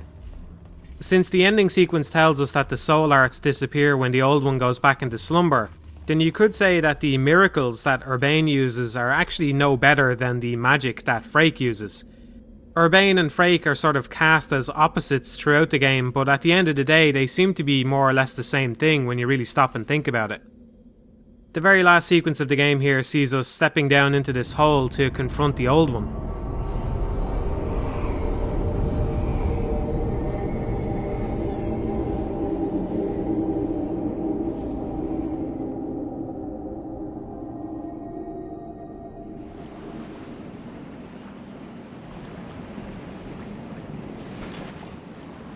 I really love the style of the old one and the style of this area here as well. I'm not really sure what this area is. To begin with, I initially thought it was some kind of magical space inside the Nexus, and I still think that's the most likely scenario just because of how dreamlike and surreal this landscape looks here. But there is one alternative. When speaking to the Monumental near the start of the game, there's a piece of art which seems to depict the Nexus as being in the sky. So it could be a case that the Nexus isn't actually anywhere on land, it's floating up in the sky. Which would make a lot of sense. It would be why it's difficult for people to get to the Nexus. If you follow that to its logical conclusion, then below the Nexus is the place where the sword from earlier in that cutscene would have fallen. It would have come all the way down and impacted on the ground here. It could be a case that the number of swords on the ground, and there's actually a few buried into the old one as well, it could be a case that those are an indicator of the number of times that the old one has been put back to sleep. It's kind of implied that this isn't the first time the old one has been put to sleep, and obviously if something is put to sleep rather than killed, that implies the possibility that sooner or later it could wake up. I think it's unlikely, but I do think it is possible that this space below the Nexus is actually a physical place below the Nexus, where all these swords have actually just fallen down over the years and accumulated. Once we get inside the old one here, we come across the final boss, the real King Alant. Although he's not really a boss fight, it's more of a mercy killing really at that point because he's been turned into some inhuman blob. I find it's often the littlest things that take me out of a game. And the thing that kind of ruins this for me is that it's really easy to tell that this is the same voice actor as Stockpile Thomas. So that really throws me out of this scene whenever I'm watching it, which is a shame because overall it's a fairly good ending to the game. Once we beat Alant and finally get to the end here, we have a choice of either killing the Maiden or putting the old one back to slumber. And since I'm a nice guy, I'm going to put the old one back to slumber and let the Maiden do her job. And that's it. That's the end of Demon Souls. When it came out, it was kind of a breath of fresh air, especially with regards to its difficulty and its kind of old school mechanics like having to replay a level again before a boss fight and so on and so on. It's not the most ambitious game ever made or anything like that, but I do really, really respect it. I feel like there was a lot of care put into the levels, and it's one of these games where when I play it, I feel like a lot of effort and a lot of thought went into every single part of the game. That doesn't mean I necessarily like every single part of the game, but I do feel like it was a well-designed game overall. There's a few little blips here and there, but I feel like the team executed nearly every single thing that they wanted to do with the game. They were able to create a really, really solid game, and it was clear that they really enjoyed working on that game. And more than that, they were also able to innovate a little bit with the online mode, which is impressive as well. I don't really have any other further thoughts on the game. Just want to say that it's a game that I enjoy. I hope it's a game that you enjoy, or that you at least enjoyed watching this video of me enjoying the game. But whatever the case, thank you sincerely for watching, and I hope I'll see you next time.